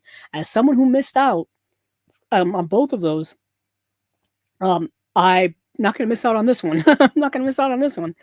Then we have The Monster, which is getting a Blu-ray release. And then we have one of the great box sets from Radiance, which is called Fantastique, The Dreams and Nightmares of French Cinema. So I got to see, first of all, I'm going to start right at the beginning with this limited edition 4K release, excuse me, of Who Can Kill a Child, as I get the hiccups here, because I'm not breathing properly. Now, similar to The Bad Seed, like I was just talking about and hinting at, this is the movie I was hinting at, Who Can Kill a Child? And this is another one dealing with evil children in horror films. When did this come out? 1978, I think? 1976. This is a Spanish film from 1976. And I believe all of these are coming out in October. So for the synopsis of the movie, Tom and Evelyn, a young couple from England, plan an idyllic getaway to a remote Spanish island in anticipation of the birth of their third child. When they arrive, they find their destination almost entirely deserted, and the exception of a number of children, all of whom are acting strangely. When the couple begin to find evidence of a number of atrocities on the island, they quickly find themselves embroiled in a terrifyingly battle for survival, as well as being forced to confront a previously unthinkable question. Directed by Narcisco Ibanez Serrador, the legendary master of horror, dubbed the Spanish Hitchcock, Who Can Kill a Child is his undisputed masterpiece and extreme and unbearably tense work that remains deeply shocking in its disregard for societal taboos. With a cult reputation that has continued to grow among genre aficionados, since its release in 1976, Who Can Kill a Child is now considered not just as a landmark work of Euro horror, but as one of the greatest horror films ever made. Okay, so after having seen the movie, although that's a little embellished, but I understand the wavelength that they're on, specifically given the context of the time in which this movie came out, 1976. 1976, this kind of idea, this exploration of idea of the evil child in movies was still relatively a newish concept. 1976, I think, was around the time The Omen would be coming out. which scared the bejesus out of people. And then, of course, I just mentioned The Bad Seed, which was much earlier on. But of course, after this, we would get, Children of the Corn would be in the 80s, later 80s. Um, so this movie is really exploring this frighteningly idea of the unexplainable evils of children. Because there really is no rhyme or reason why the children in this movie are doing what they're doing. It's just happening. This movie also has the unhinged, irksome feeling of The Wicker Man, the original Wicker Man, which also came out in the 70s. It's got that vibe to it, that there's something not quite going right here. Why are things the way they are? It's unexplainable. You're trying to guess and trying to watch the movie at the same time. There's some surreal aspects going on. There may be some cult things going on. You don't really quite know what's happening in this movie. Kind of reminded me, like I said, a lot of The Wicker Man. Um, it yeah, I don't know. It's got that vibe, that 70s horror vibe, that irksome vibe that it really makes you think. But this release here is a brand new 4K restoration from original 35 millimeter camera negative, presented in Dolby Vision HDR, world premiere on 4K. Let's see, Island of Death option to watch the US theatrical cut of the film, which removes the controversial prologue. Option to view the English audio, Spanish audio, and alternate English dub. New audio commentary with Jonathan Rigby and Kevin Lyons. New visual essay by Spanish horror expert Alex Is that Mendibel? Yeah, Mendibel. Archival Spanish interview and programs. Archival interview with Kim Newman on the Killer Kids in movies. I think that's a better way to say it. Trailer, radio spots, subtitles, all that stuff. There's a pull-out poster with 6 lobby cards as well. Limited edition 40-page perfect bound book. And there's a limited edition of 5,000 copies. And yeah, that's this release. Who Can Kill a Child? Yet again, similar vibes to The Bad Seed. It's kind of battling with this idea of, like, what do you do with evil children? Can you harm them? Should you harm them? Is there a moral gray area? What does it do to you on a psychological level? There's a whole also, like, thematic thing going on in this movie about uh, other themes, and I don't want to get into because I don't want to spoil it too much. But there's a lot going on in this movie other than just the horror aspect of it all. But moving on from Who Can Kill a Child, I quickly want to talk about The Marge, or The Margin, La Marge. This movie is fascinating. Um, Needless to say, not a lot of people really like this movie on Letterboxd. I kind of understand why. It's engrossingly slow, not a lot of plot going on. It's way more psychological than it is plot wise, and it's kind of just a series of sexual encounters or repeated sexual encounters between these two characters. So, Sigismund enjoys a romantic, sexually fulfilling relationship with his wife. Uh, Sergine, in an idyllic countryside, the happy couple raise their young son with the help of their maid Feline. On a business trip to Paris, Sigmund casually picks up a sex worker, but in the noisy modern city, their bond soon deepens into a passionate affair. While Sigmund puts off reading a letter from Feline, starring 2 major sex symbols, Valerian Borowitz's exquisite adaptation of André Pierre de Mandelagu's Mandelake's novel balances art and erotica in an embodied meditation on pleasure, love, and transactional relationships, soundtracked by 1970s synth rock acts including Elton John, 10cc, and Pink Floyd. There is a scene in this movie, a sexual scene, mind you, that is done to the tune of the opening of Pink Floyd's "Shine On You Crazy Diamond." At least I believe it is "Shine On You Crazy Diamond," which notoriously has a 5-minute just instrumental opening. It's a long song, by the way, and yeah, it is. I never thought I'd see a scene like that. But anywho, this movie is incredibly erotic, incredibly sexually themed, and it's about this guy in this obsessive affair with this sex worker and the complications psychologically and physically that go with all of that. This release has a 4K restoration by Studio Canal, 4K UHD, SDR, and Blu-ray presentation of the feature. uncompressed mono PCM audio with French and English audio options. There's a director's cut that's on the Blu-ray only and exclusive to this edition. New visual essay by critic and author Sam Deegan. New appreciation by director and cinematographer Sean Prince Williams. Brief on Paris, commissioned by German broadcaster ZDF. The 16mm short film by Borowitz. Yeah, Borowitz. Borowitz was shot in the French capital during the release of La Marge. Diana from Amsterdam. This behind-the-scenes footage on the set of La Marge, shot on 8mm by camera operator Noel Very, is narrated by star Sylvia Christel. Interview with La Marge camera operator Noel Very and assistant director Andrea Heinrich. Interview with film critic and Borowitz collaborator Noel Simsolo. Alternate scenes from the UK version called The Street Walker. That's a little on the nose. Image gallery, subtitles. There is a booklet here too. Yeah, there's a booklet here as well. 5,000 copies. That is La Marge or The Margin, and that is an interesting movie. An interesting movie. Let's see, what else do we have here from Radiance? We have a couple of other releases. I think there's one more release I got. Oh, Visitor Q. I've seen Visitor Q. So just Visitor Q. We talked about this movie already. I'm just going to go through the special features because they may be different than the one from New Wave Video. New transfer from the original master beta tape. Audio commentary by Miike biographer Tom Mess. Newly filmed interview with director Takashi Miike. Stars Kenichi Endo and Shoku Nakahara. Mother's Milk, Visitor Q, and the Feminine Principle. New visual essay by Kat Ellinger. And that is it. And that is it. Yeah.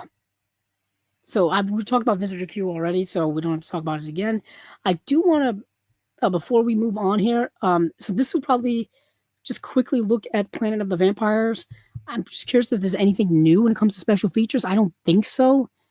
Other than the 4K restoration, which they may have already used for the Blu-ray, so I don't even know if that's new. I'm just quickly looking here. Wow, this is going to be another stacked release.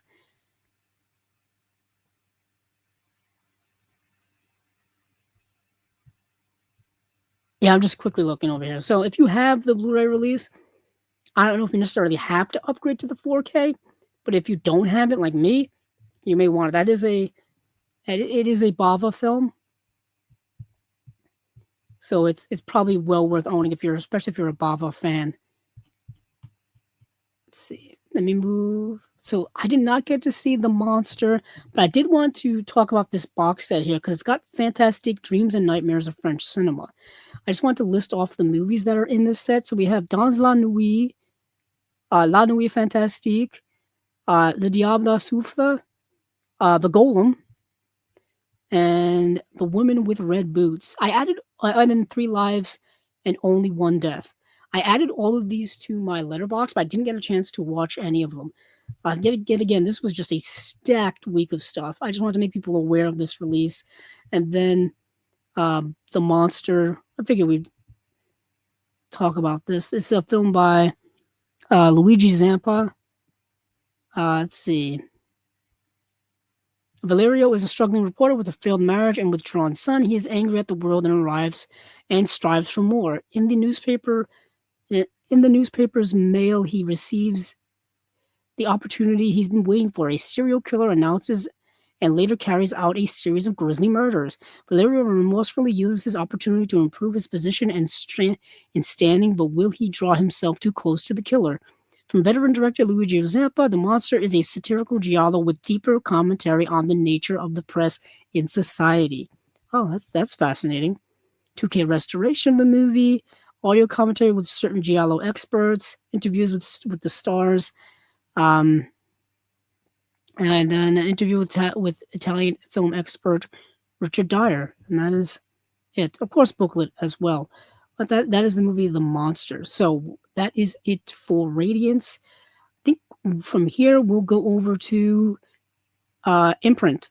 Yeah, might as well go to Imprint. Imprint's got too much. Imprint gives me headaches because they'll just drop so much at you.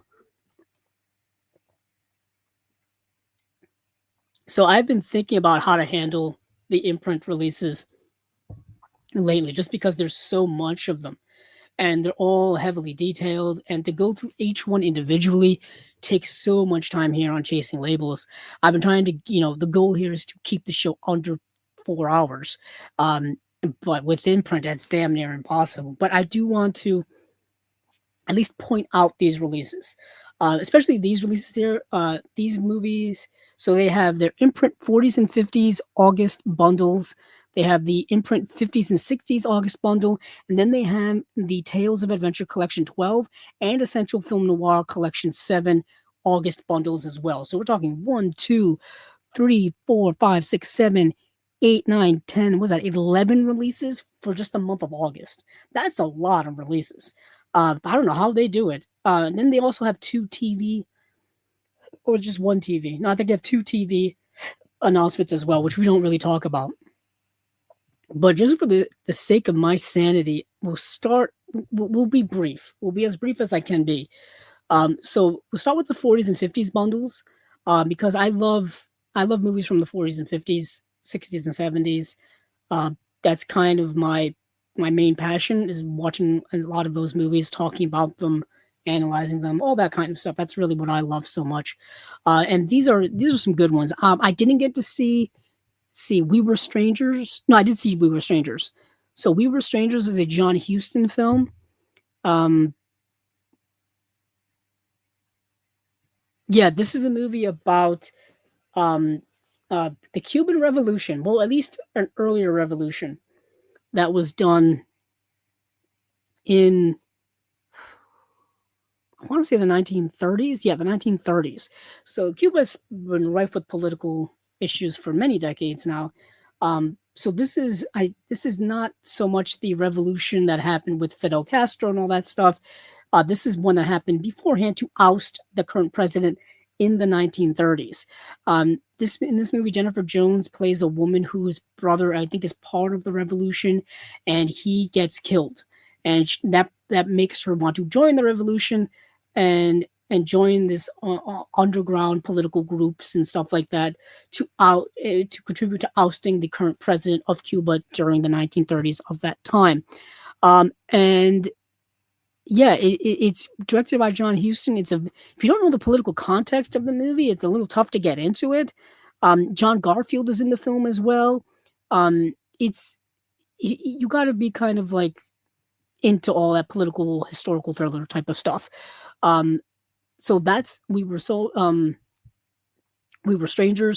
I have to go over to the individual releases because painfully they do not list off the special features here for any of this. I mentioned it last time when we had Rachel on. I think I mentioned it before. I am not a fan of the way they structure their website here. I spelled strangers wrong. You all get to laugh at me for that. Let's see. So We Were Strangers. I'm just curious what we have for special features here. Imprint has put out a John Huston box set previously. John Huston's films tend to get a lot of um, Blu-ray releases, a lot of them. Let's see, for special features, nothing. Okay, right on. If you're a fan of John Huston and you're a John Huston completist like myself, chances are you're going to need to get this movie. Um, let's see, I believe it was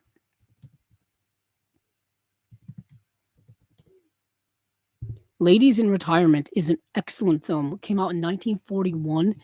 Um, this movie's excellent. Not a great title for the movie, but the movie itself makes up for that. It's a bit of a melodrama. Ellen Creed is a housekeeper and companion to her old friend Lenora Fisk, a wealthy retired actress living in the English countryside. When Ellen's eccentric sisters visit their sibling at Lenora's home, tensions soon lead to murder. So what happens in this movie is Ellen, who is portrayed exquisitely by Ida Lupino, uh, she she basically is kind of a live-in maid or live-in caretaker to this elder woman that she knows, and she is taking care of like the house and stuff like that. Basically, like an assistant, if you will, and and one day, basically, she has to take in her two sisters who are a little bit eccentric. They're a little bit eccentric. Basically, her sisters have to come live with her because if not, they're going to be put in a sanatorium, if you will. Essentially, because they're like that, if you will. And her sisters are kind of the worst house guests you can have. They don't respect your things. They stay too long. They break your things. They put things in place they're not supposed to, and they're doing like crazy stuff. Like one sister brings in a whole bunch of rocks and just throws them down on top of a table. Another one brings in a pile of wood and just throws them down on the floor. I mean, they're breaking like valuable items. It's a mess, right? And the Ida Lupino and the elder lady who owns the home is basically they got to go. They can't stay here anymore. And Ida Lupino's like, please, can they stay? I mean, they got no other place to go. I've got no place to put them. I've got no money to afford to put them somewhere. And basically, the Ida Lupino character decides to get rid of the elder lady, and complications ensue after that. I won't give anything else. But Ladies in Retirement is not a great title for this really good movie. And this whole movie takes place is set inside of this house. It's very play-like. Um, it's almost noir-esque. I would say I would categorize this as a film noir. I really would. It's directed by Charles Vidor. Charles Vidor, I think, is an underrated director, in my opinion. Let me pull up his credits here on IMDb really quickly. So Charles Vidor directed the movie Gilda. Talk about film noir. That's one of the film noirs of film noir. He also directed Love Me or Leave Me, A Song to Remember. Yeah, I think kind of an underrated director. Let me see. CoverGirl also with Rita Hayworth. Gilda also with Rita Hayworth as well. Yeah, many films actually. But anywho, Gilda obviously being one of the more notorious ones. That's getting a 4K release from Criterion. It's just an upgrade of their regular Blu-ray, but it's Rita Hayworth in 4K. You can't really pass that up. But this movie, Ladies in Retirement, I thought was really, really good. Let's see, it's an adaptation of a 1939 Broadway play. That's probably why it feels very play-like. Unfortunately, no special features. No special features. That's unfortunate. All right, so those are kind of two of the highlights for me. Let me see what else. Let me go back to the bundle here. Oh, Home of the Brave. Home of the Brave is really good. Home of the Brave is a war film dealing with PTSD, but also racial prejudice as well. Yeah, this movie's really good. From producer Stanley Kramer, who was, of course, not shy about politically tinged films at all. This is also directed by Mark Robson, who did Valley of the Dolls. He did more than that, but that's what they credited him for here. Comes one of Hollywood's first films to confront racism head on, adapted by legendary screenwriter Carl Foreman from the play by Arthur Lawrence. And let's see, Private Peter Moss returns from a dangerous reconnaissance mission on a Japanese-held island, paralyzed, yet doctors can find nothing physically wrong with him. As an army psychiatrist probes his memories of the jungle terror, lost friends, and a lifetime of prejudice, one question remains. Can Moss confront the true source of his paralysis and walk again? So, this Private Peter Moss is an African-American man, and he's been dealing with racism throughout his life.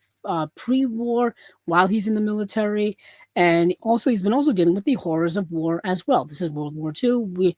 Many of us know the horrors that go on during that war. You know, loss of life and just combat action, stuff like that. And he basically gets PTSD from it. And keep in mind, we didn't call it PTSD, I think, until after Vietnam. I remember in World War One, after World War One, it was called shell shocked. That's what they would call PTSD. And after World War One, they would call it shell shocked. I forgot what they called it in World War Two, but it wasn't. It was a different name for it. But PTSD is a relatively modern concept in terms of labeling, psychological trauma. And This movie's very much dealing with that. This movie's very well acted. Lloyd Bridges is in the film. Um, it's well directed. It's contemporary, really, because we're still dealing with racism. We're still dealing with prejudice, and I would say misogyny as well. Add that into the mix when it comes to the military in modern times. Um, we're still dealing with racism in the military, in the world. I mean, these themes are never ending, people. When we're not progressing as a society enough to where these movies are no longer becoming relevant. They're still relevant. This release here actually has some features. We have a new audio commentary by filmmaker slash historian Steve Mitchell.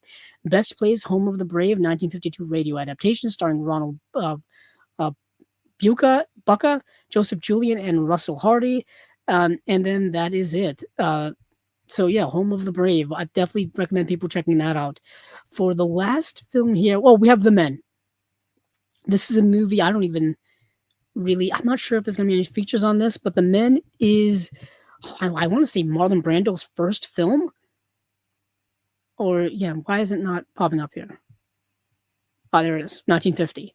I think it's his first film. This movie is directed by, oh my goodness, Elia Kazan. No, directed by Fred Zinnemann. Sorry, directed by Fred Zinnemann. I was getting my Marlon Brando confused. Marlon Brando makes his stellar screen debut in the powerful drama from Academy Award-winning director Fred Zinnemann, written by Carl Foreman and produced by Stanley Kramer. This movie is dealing with Ken Wilczek, a young infantry lieutenant, is paralyzed from the waist down by a sniper's bullet in the final days of World War II. Embittered and withdrawn in the paraplegic ward of a veterans hospital, Ken refuses to see his devoted fiancée Ellen until a straight-talking doctor and his fellow patients begin the long, painful work of pulling him back to life. Once again, dealing with a rather contemporary thing of wounded soldiers and the physical and mental toll it takes to get them rehabilitated or uh, rehabilitated to some extent, if you will. Sometimes, you'll never be truly the way you were beforehand, so you can only reach a certain point. So this movie's kind of, you know, dealing with those things. I remember this movie getting an Olive Films Blu-ray release a long time ago. So this is a welcomed re-release of this movie. There's a new audio commentary by film scholar Alan K. Rodi, One Stop Before Desire, an interview with film critic Julie Kurgo, archival audio commentary with screenwriter Carl Foreman, and a theatrical trailer. That is it for this bundle. And then the 50s and 60s bundle has a lot more films that I did not get to see. So I don't know if we need to go through every single one of them. I will say, just for the sake of time, um, we've got Never Say Goodbye is a Rock Hudson film. Rock Hudson is one of my favorite actors, and my one of my collecting journeys is to get all of the Rock Hudson films. This would make, yeah. So we've got. Let me go back actually. So we've got Never Say Goodbye. If I could just click, it'd be so much easier if I could click on it. Yeah, they're all over the place. Let's see. Scrolling. Because I'm more interested in the special features, even if I haven't seen the movies yet. Yeah, these are... Okay. I'll do it just for this one. Um, Never Say Goodbye. No special features on this, unfortunately. But it is a Rock Hudson film. I've got to get all the Rock Hudson movies. I'm so far behind on a lot of his stuff. Let's see. Let me... I almost wish I had 3 screens. The more I do this, the more I wish I had 3 screens. Let's see. Yeah, the only way to do this properly is I've got to go to the original.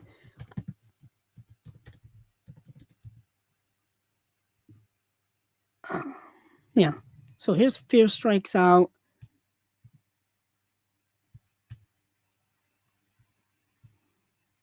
Which is a I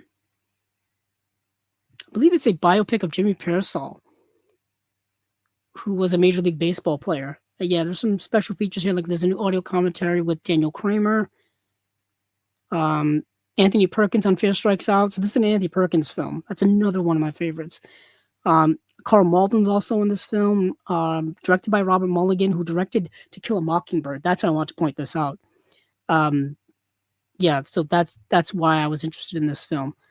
Let me go back to this list of films. Sorry, I have to bounce around so much. There's no other way to do this easily.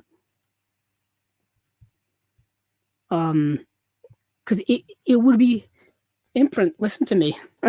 When you make these bundle, um, when you have these bundle like parts of your website, put the special features in there, because having to look at the title and then go to the title is kind of a pain. It really, really is, because I want to know the title. I want to know the titles in the bundle, but I don't know the titles in the bundle unless I click on the bundle. But then when you click on the bundle, they don't list the special features for each of the movies. You have to go to the individual movies. What would be actually nice here is if I could click on the movie title and it would take me to the individual movie title. It would take me to the individual movie posting. So therefore I could just look at the special features, as opposed to here. I've got to look at the movie, then I've got to go to the movie. It's just extra steps that are so unnecessary.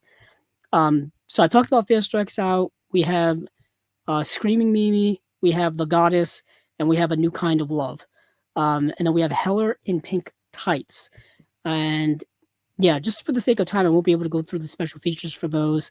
And then for the interest of time, I didn't get to see the Adventures box set. Wow, I can't believe I'm on collection 12 at this point. I feel like I was just talking about collection 1 the other day. So collection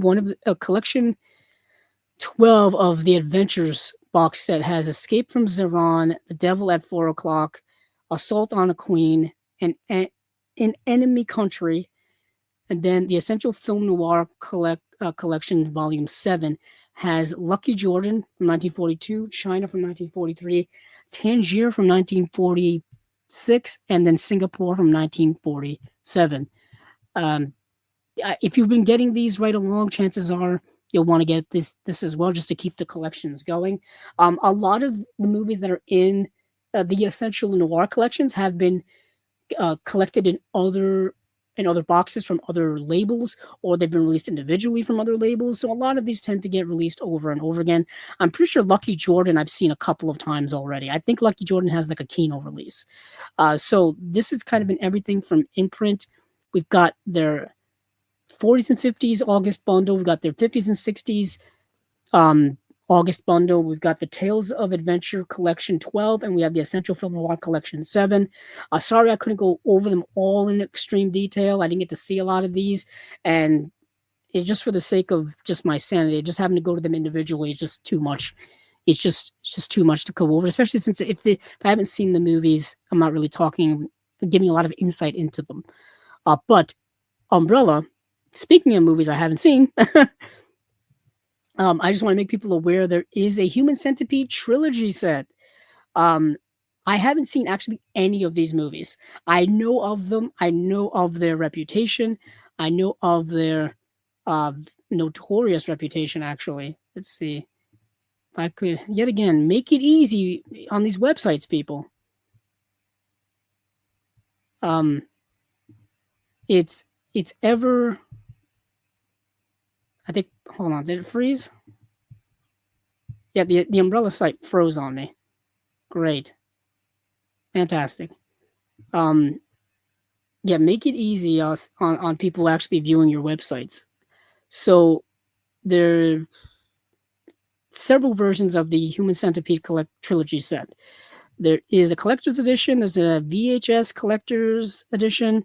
There's a VHS PAL collector's edition, and I'm pretty sure there may be a standard eventually. But I'm pretty sure those of you who have seen these movies know these movies. At least you know the reputation of these movies. These movies have been actually like parodied and satired in pop culture, especially on South Park. They did a parody of it as well.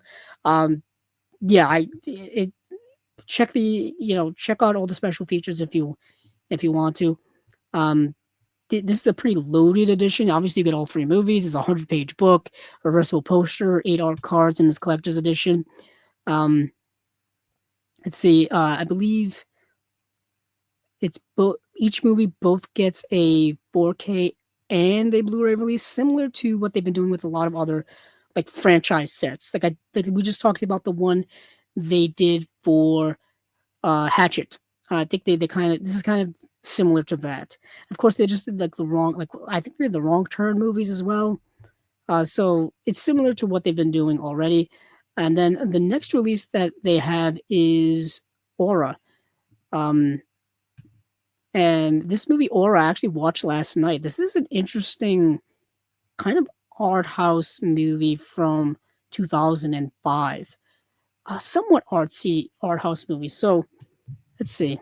Shy reclusive taxidermist Esteban Espinoza lives with epilepsy. When not preserving dead animals, he is fascinated by crime and dreams of committing the flawless heist.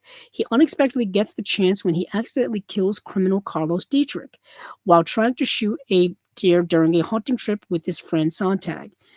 Uh, the victim also the victim had planned to rob an armored car carrying casino profits, and Espinoza assumes his identity and takes over the scheme. His lack of criminal experience and his chronic neurological disease soon puts his life in danger. And that's kind of the general premise of the movie. He doesn't assume the person's identity. He basically just like fakes his way into uh like including himself in the heist. Like he's like, "Oh yeah, that guy, he said if anything happens to him, I should take over." That's kind of how he gets himself into it. He told me all of his plans. I know all the plans. I know all the details. I'm basically gonna take over for him. He's gone. He didn't tell me where he was going. He didn't tell me anything. He's just gone. Needless to say, or needless to their knowledge, that he's accidentally killed them. but but when I say art house movies, because this movie is a very slow burn, there's this art house surreal vibes to it at times. Um, there's certain sequences that are very slow and dealing with psychological things. It says winner of best director at the Cartagena Film Festival, Clarion Awards and Silver Condor Awards, and nominated for the World Cinema Jury Prize at Sundance. Directed by Fabian Belinsky.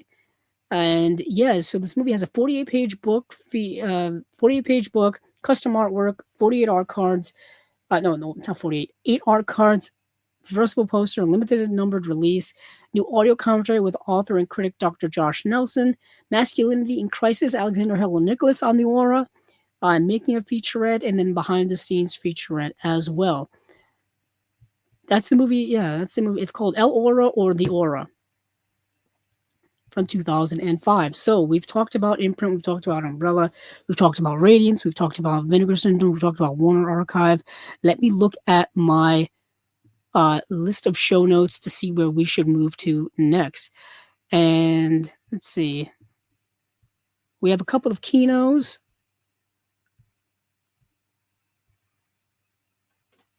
Yeah, let's go over to Kino. Yeah, let's go over to Kino. Kino, I believe, is still having their summer sale. Or is their summer sale up? I don't know. We shall find out together. I go over to their Facebook page and see what is cooking. Of course, my computer is running slower than absolute molasses.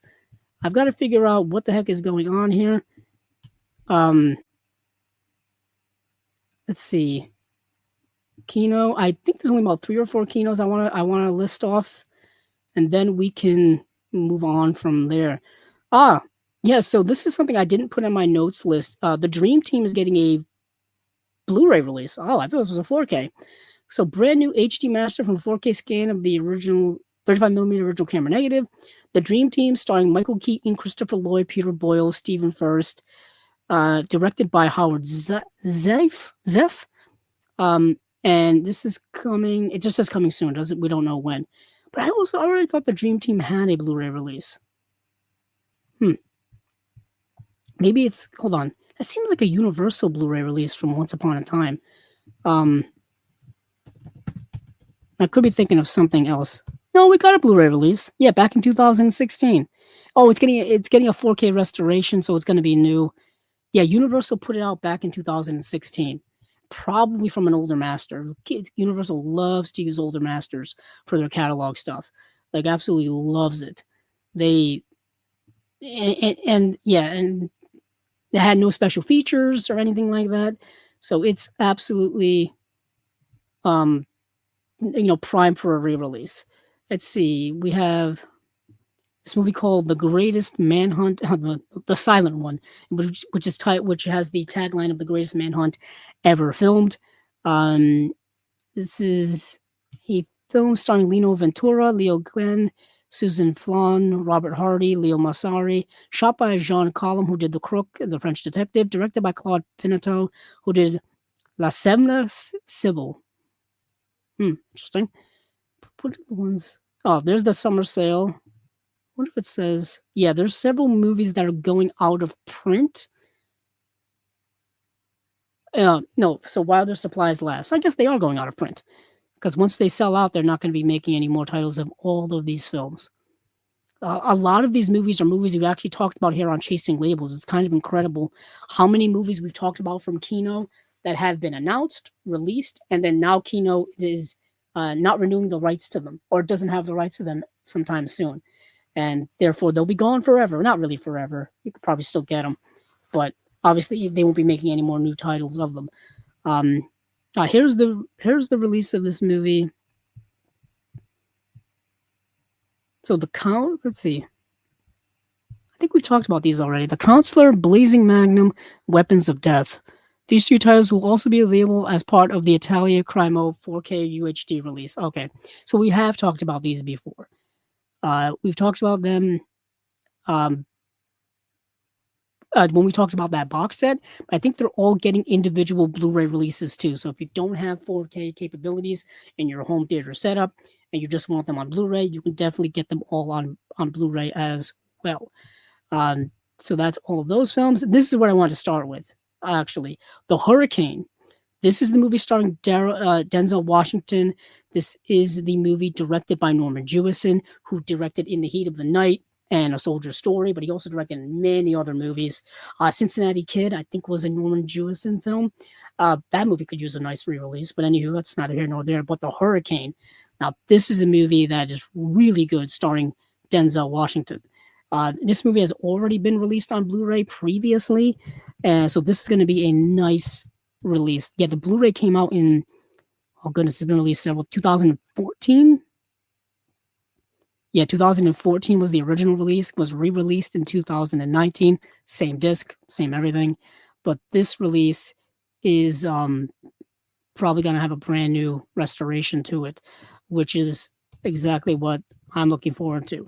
I think this is kind of an underrated Denzel Washington movie, in my opinion.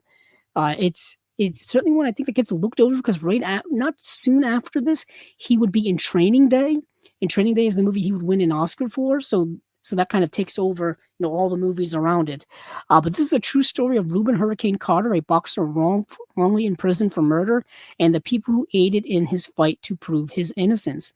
Like I said, directed by Norman Jewison, who was an really great director, just a really fantastic director. I want to pull up his more of his credits here, just so people can be more aware of who he is as a director. And it's kind of important. I remember him being at the TCM Film Festival a few years ago, and uh, and I think it was some anniversary of In the Heat of the Night, where they were showing it there, and truly, um, a historical film. He made a lot of those types of movies. Let's see. Oh yeah, he directed Moonstruck. Forgot about that. Moonstruck, which is Nicolas Cage. Cher won an Oscar for that film. I know people who watch that movie like religiously. They watch it like every month on a full moon, or every time a full moon comes around. Um, I know so many people who love that movie. He also directed. Oh, he directed the movie Fist. Fist, which is a movie starring Sylvester Stallone about truck driving union. I believe this was such a fascinating movie because it was a serious drama starring Sylvester Stallone. And I think it was I don't think that movie was such a success because after this, he would go on to make, the the Rocky sequels, and he would go on to make the Rambo and the Rambo sequels. He basically pivot to making more action centric movies after this movie. It would be interesting had that movie been a success, had Stallone decided to kind of pivot to make more dramatic films in his career. That would have been interesting. Norman Jewison also directed And Justice for All, the famous Al Pacino film. He also directed Rollerball, was starring James Caan, which I think is kind of underrated. Um, yeah, the Russians are coming. The Russians are coming, which is great. Kino's put out a release of that. I think they put out a 4K of that as well. Send Me No Flowers. He directed Send Me No Flowers, which is a Rock Hudson and Doris Day film. Tony Randall's in that movie as well. I think it's like one of the Doris Day Rock Hudson movies I need to get, coincidentally, um, that I've just come across that. I think they're also, speaking of Rock Hudson and Doris Day, I think they're going to be giving Pillow Talk a 4K release, which I'm really excited about. That's probably the Rock Hudson and Doris Day film people remember the most, or people know of the most. Pillow Talk. I think Universal's releasing that straight from them. They're not putting it out via a boutique or anything like that. But yeah, Norman Jewison's The Hurricane is coming out, starring Denzel Washington. I Like I said, there's been a Blu-ray since 2014. It was re-released on Blu-ray in 2019, same exact disc. So the fact that it's getting a nice new release is awesome to me. They missed out on the 25th anniversary back in 2024, but let's see. Yeah, and I'm not sure when this is coming out. Just says coming soon on 4K UHD, brand new HDR DV master, and that's it. There's this movie called Murder by the Clock. It's getting a Blu-ray release. Yeah, movie from 1931. I'm always interested in anything that's pre-code.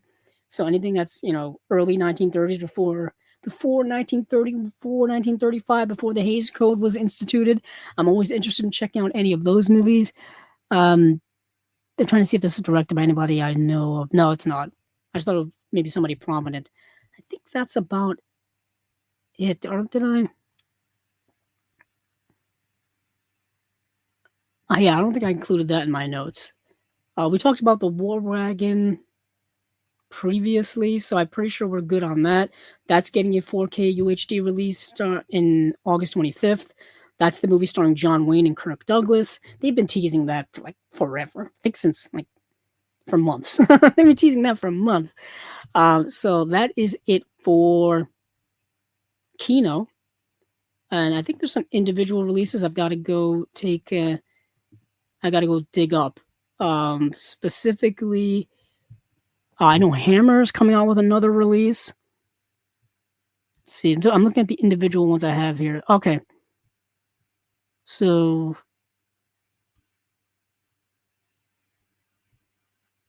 yeah. Sorry, just all the notes are all messed up.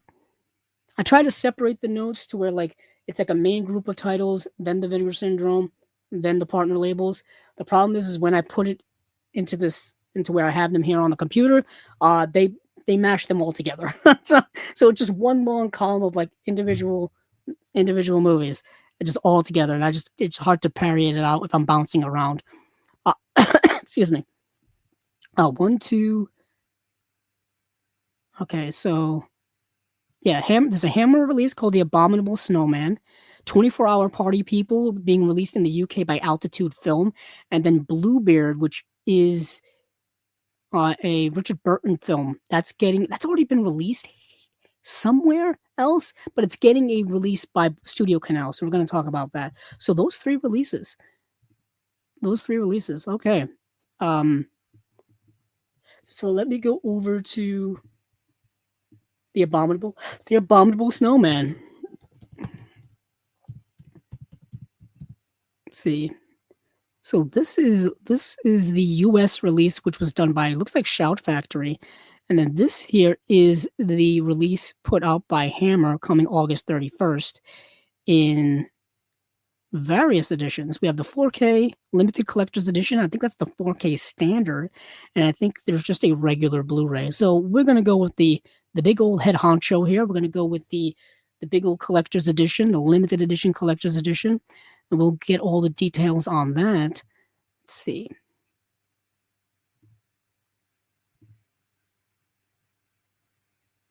Yeah, look at all of those features. Can they make that font that small? Any smaller, I should say. So this is a 4-disc collector's edition from Hammer. This is one of their big, thick, old, expensive editions. Um, yeah, this is a big one. So let's see. Hammer is preparing a 4K Blu-ray/Blu-ray combo pack release of Val Guest's The Abominable Snowman, starring Forrest Tucker, Peter Cushing, Maureen Connell, Richard Wattis, and Robert Brown. The release is scheduled to arrive on the market on November 9th. Let's see the description they have here. Reteaming Quartermaster creator Nigel Neal and BAFTA-winning director Val Guest, this thrilling fantasy horror has been painstakingly restored by Hammer in 4K from the best available film elements. Okay. Yeah, Hammer's been just absolutely killing it with their releases lately. No pun intended, because Hammer deals with a lot of death and horror and stuff. So Dr. Bolliston and his team, on a scientific expedition in the Himalayas, are guests on an isolated monastery. Then a second expedition turns up, intent on trapping the legendary Yeti in a money-making venture. So this movie came out in 1957. This was around the time of The Curse of Frankenstein. I think it was actually the same year. The Curse of Frankenstein was such a big hit that it definitely overshadowed this movie. So this movie is not as well remembered in Hammer's lexicon as The Curse of Frankenstein, which also starred Peter Cushing as well. And then I think like the very next year we would get House of Dracula, which has Christopher Lee. That's actually getting a re-release sometime towards the end of this year. They've unearthed, I think, the uncut footage to make an uncut edition of that movie, to make it longer. And they're going to be giving that, I think, a 4K release later on. So stay tuned for that, because we're definitely going to be talking about it here on Chasing Labels. Because I love all those Christopher Lee Dracula movies. I am a big fan of those. So if they start putting out some of those will be like definitive releases of those movies. I know Warner Archive has put out both The Curse of Frankenstein and House of Dracula. Curse of Frankenstein's gotten a Blu-ray and 4K release. House of Dracula, just a Blu-ray release from years ago. So we shall see what that re-release is going to be looking like I said. But this 4-disc box here looks massive. I don't even know if I can read all this here, but we'll just take a look at what they've got here. So there's two Blu-ray discs. How do I say it? 2 4K Blu-ray discs, 2 Blu-ray discs in a combo pack release, 2 iterations of The Abominable Snowman, the widescreen 235:1 UK theatrical version, and the widescreen 235:1 US theatrical version, retitled The Abominable Snowman of the Himalayas. Okay, I don't know why they had to do that. The movie itself is actually rather good. I rather liked it.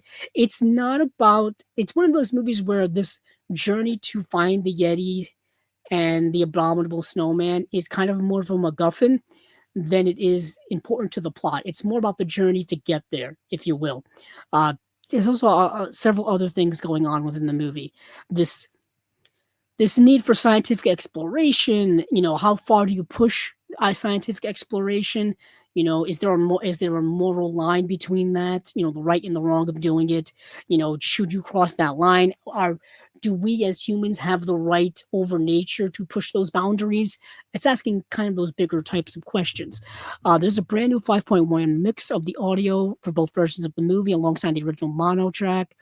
There's bunch of subtitles here. New commentary on the movie with comedian Toby Hadoke and Nigel Neal's biographer Andy Murray. New audio commentary on The Abominable Snowman of the Himalayas with cult movie expert Toby Rohn and Serial at Midnight podcaster Heath Holland.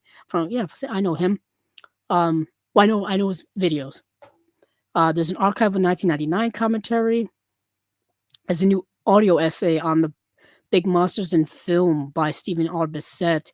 New documentary on the making of The Abominable Snowman with a bunch of people. There's a new documentary on the making on a long since lost TV play The Creature, on which The Abominable Snowman was based on.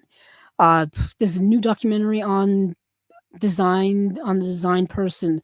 There's a new documentary on the cinema's passion for the rampaging cryptids.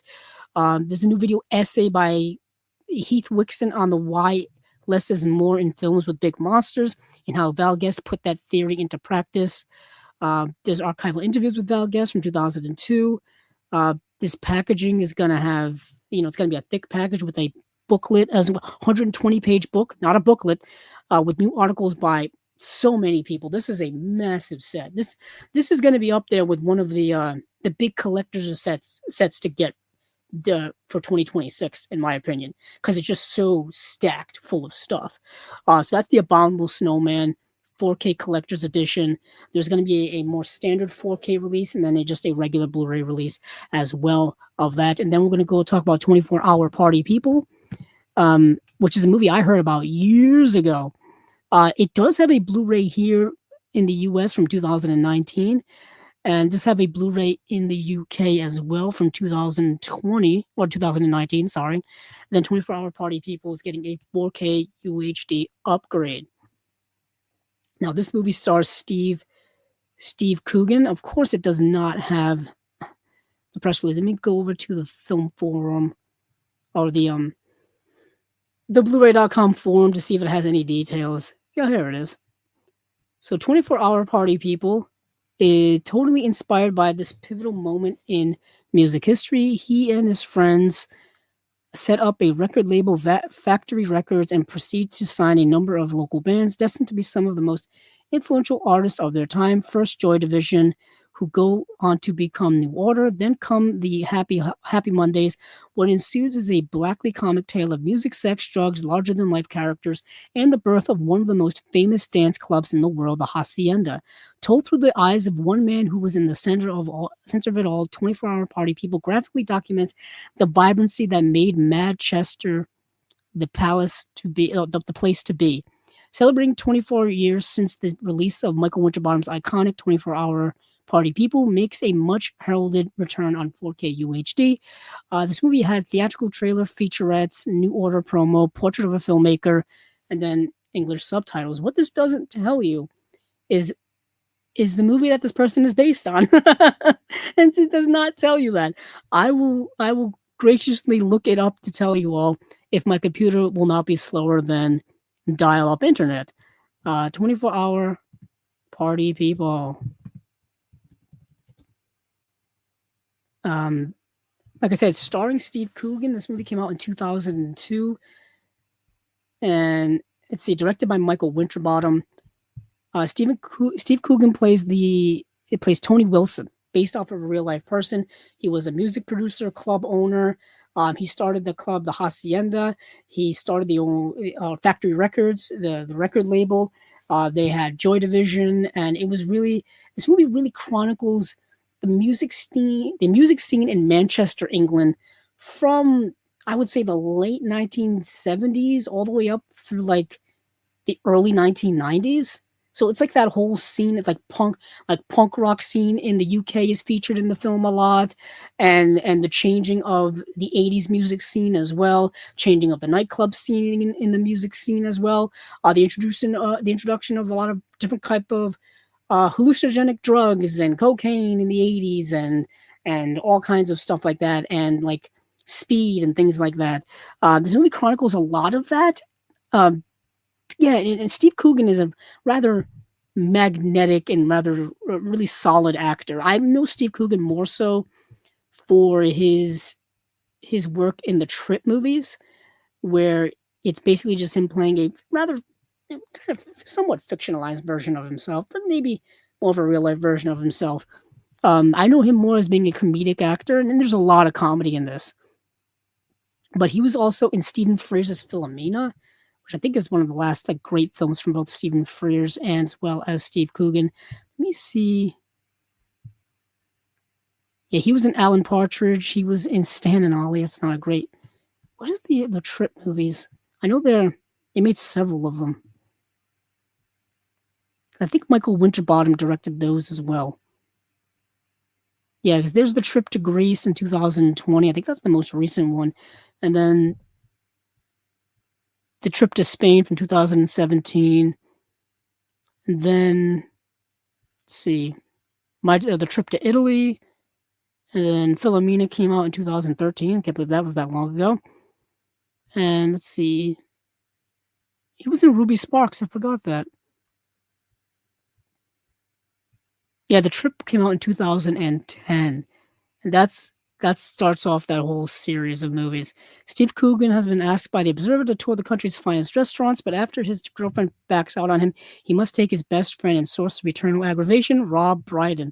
I, yeah, Michael Winterbottom directed this, and I think he directed the other ones too. But that's where I know Steve Coogan from. But he was also in Hamlet 2. Just he's an actor. Once you see him, you know him. Once you see him, you know him. But yeah, 24-hour Party People. It's an interesting, fascinating kind of overall survey look of an interesting historical time in the music biz, specifically in Manchester, England. Let's see what else I've got here to talk about in my notes. I think I've got.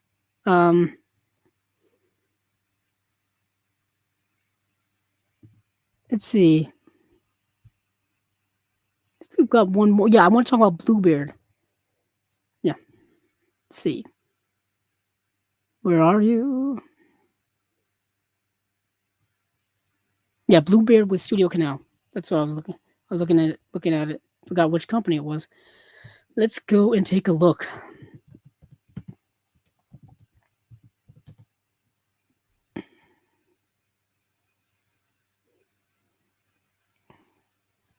So there's the one with. So there's the 1972 film, the one with Richard Burton. That came out from Shout Factory in 2021, and it's getting a 4K release from 4K and Blu-ray release from Studio Canal through their Cult Classics line. Their Cult Classics line dealing with older films, dealing with films that are you know they're classics. Yeah, they have a cinema classics line. They have a cult classics line. I forgot that um, Studio Canal has got all these kind of sub labels because I just see Studio Canal and I'm just like, that's a Studio Canal release. So, Baron von Sepper is an Austrian aristocrat who lives in austere obscurity in a large castle. He has just married his seventh wife, Anne, to whom he seems most ardently attached. One day, she finds a mysterious golden key which gives access to a secret passage where she finds Bluebeard's 6 previous wives. It is then that the Baron recounts to her the horrid and bizarre tales of his past. It remains for Anne to fight for her survival and to avoid becoming just another beautiful frozen body. Directed by Edward Dmytryk, who's just such a career workman director. His name pops up on so many movies. You're like, oh, I recognize that name. It's Edward Dmytryk. Chances are you've seen an Edward Dmytryk movie somewhere along the way. Let me see if I can find some special features for this release. There it is. Okay, so we've got new 4K restoration of the original camera negative, Dolby Vision HDR presentation of the film, new interview with Anne Bogutsakaya? Sakaya? Yeah. Audio commentary by film historians Howard S. Berger and Nathaniel Thompson. Making a Difference, Gene Porter Dmytryk on Edward Dmytryk, 12-page booklet with a new essay by Peter Raleigh, new artwork by Thomas Hodge, optional SDH subtitles for the main feature.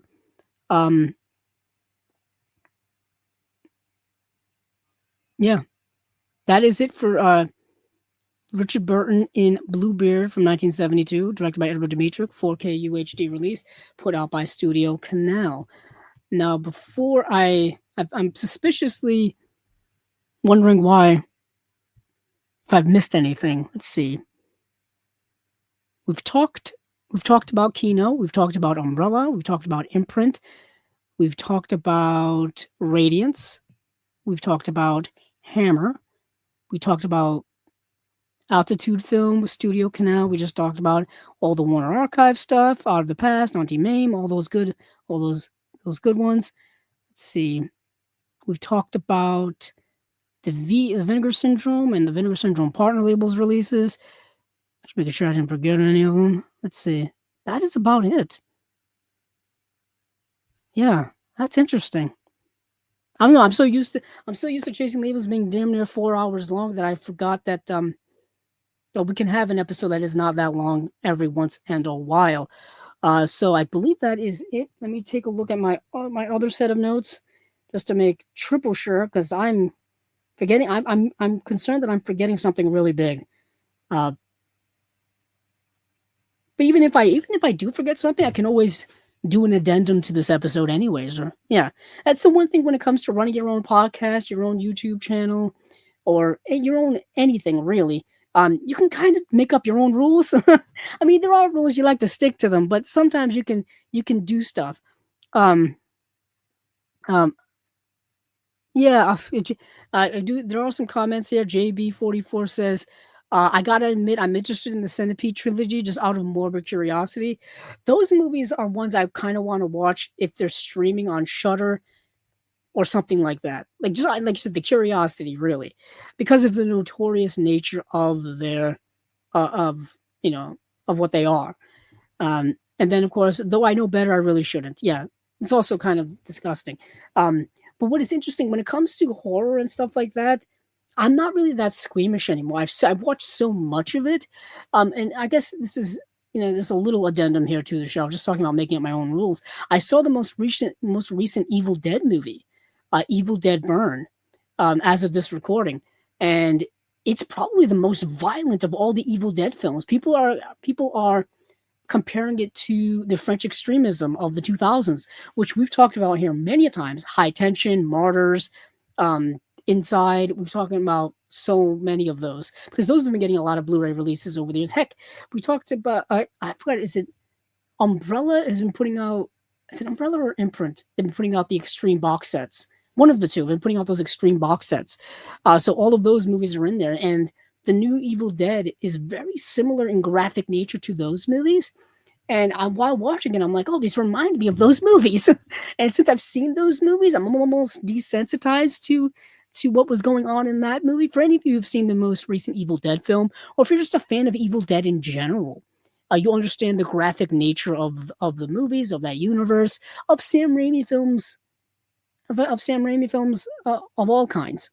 Um, he's never been one to shy away from graphic violence in his movies, and the more modern Evil Dead films, of course, have been incredibly graphic because they're that's part of the way they've been going with that franchise and with that genre. But yeah, let me remove myself here and put myself back on the main stage. And yeah, that is kind of it here for Chasing Labels. Nothing really else to talk about here. There's my little thing about Evil Dead there towards the end. But yeah, coming up here on Chasing Labels, we have, of course, like I mentioned earlier, the Unwatched Pile uh, was coming up this weekend. We have the Unwatched Pile on the 18th, and then Movies Down Memory Lane on the 19th. And I still have to pick my movie for the Unwatched Pile. Um, and then on the 19th, we'll be talking about Memento. Sometime, hopefully soon, we will be talking about Criterion releases for the month. We'll be doing some reviews for those once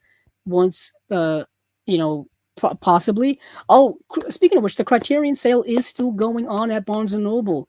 It's going on at Barnes& and Noble in store on their website. Amazon's been price matching all of their stuff as well. I did do a little bit of buying myself, and I want to do a whole actual video of it. So this will be a little sneak preview for those of you watching here and don't want to wait for that. Let me go get them. Hold on.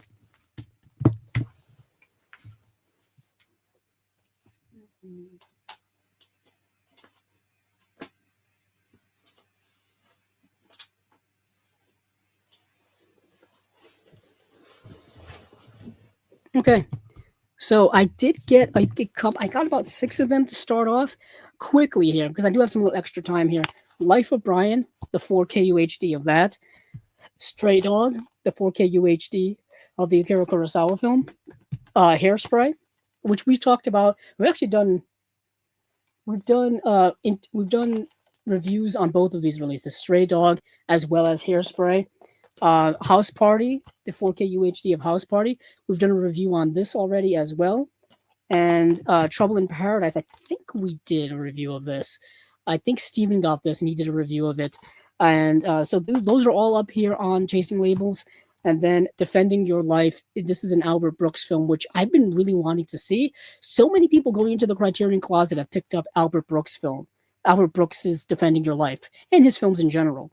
So I wanted to get this and add it to the collection. But there will be more coming for the sale that's going on through the rest of the month. Just wanted to preview these. I kind of wanted to do an individual. I think I may do a video when I get everything. Just do one video of all the pickups I get towards the end. I did not do the in-store video this time. I figured everybody had seen that already so many times over. I've been doing it for like 10 years.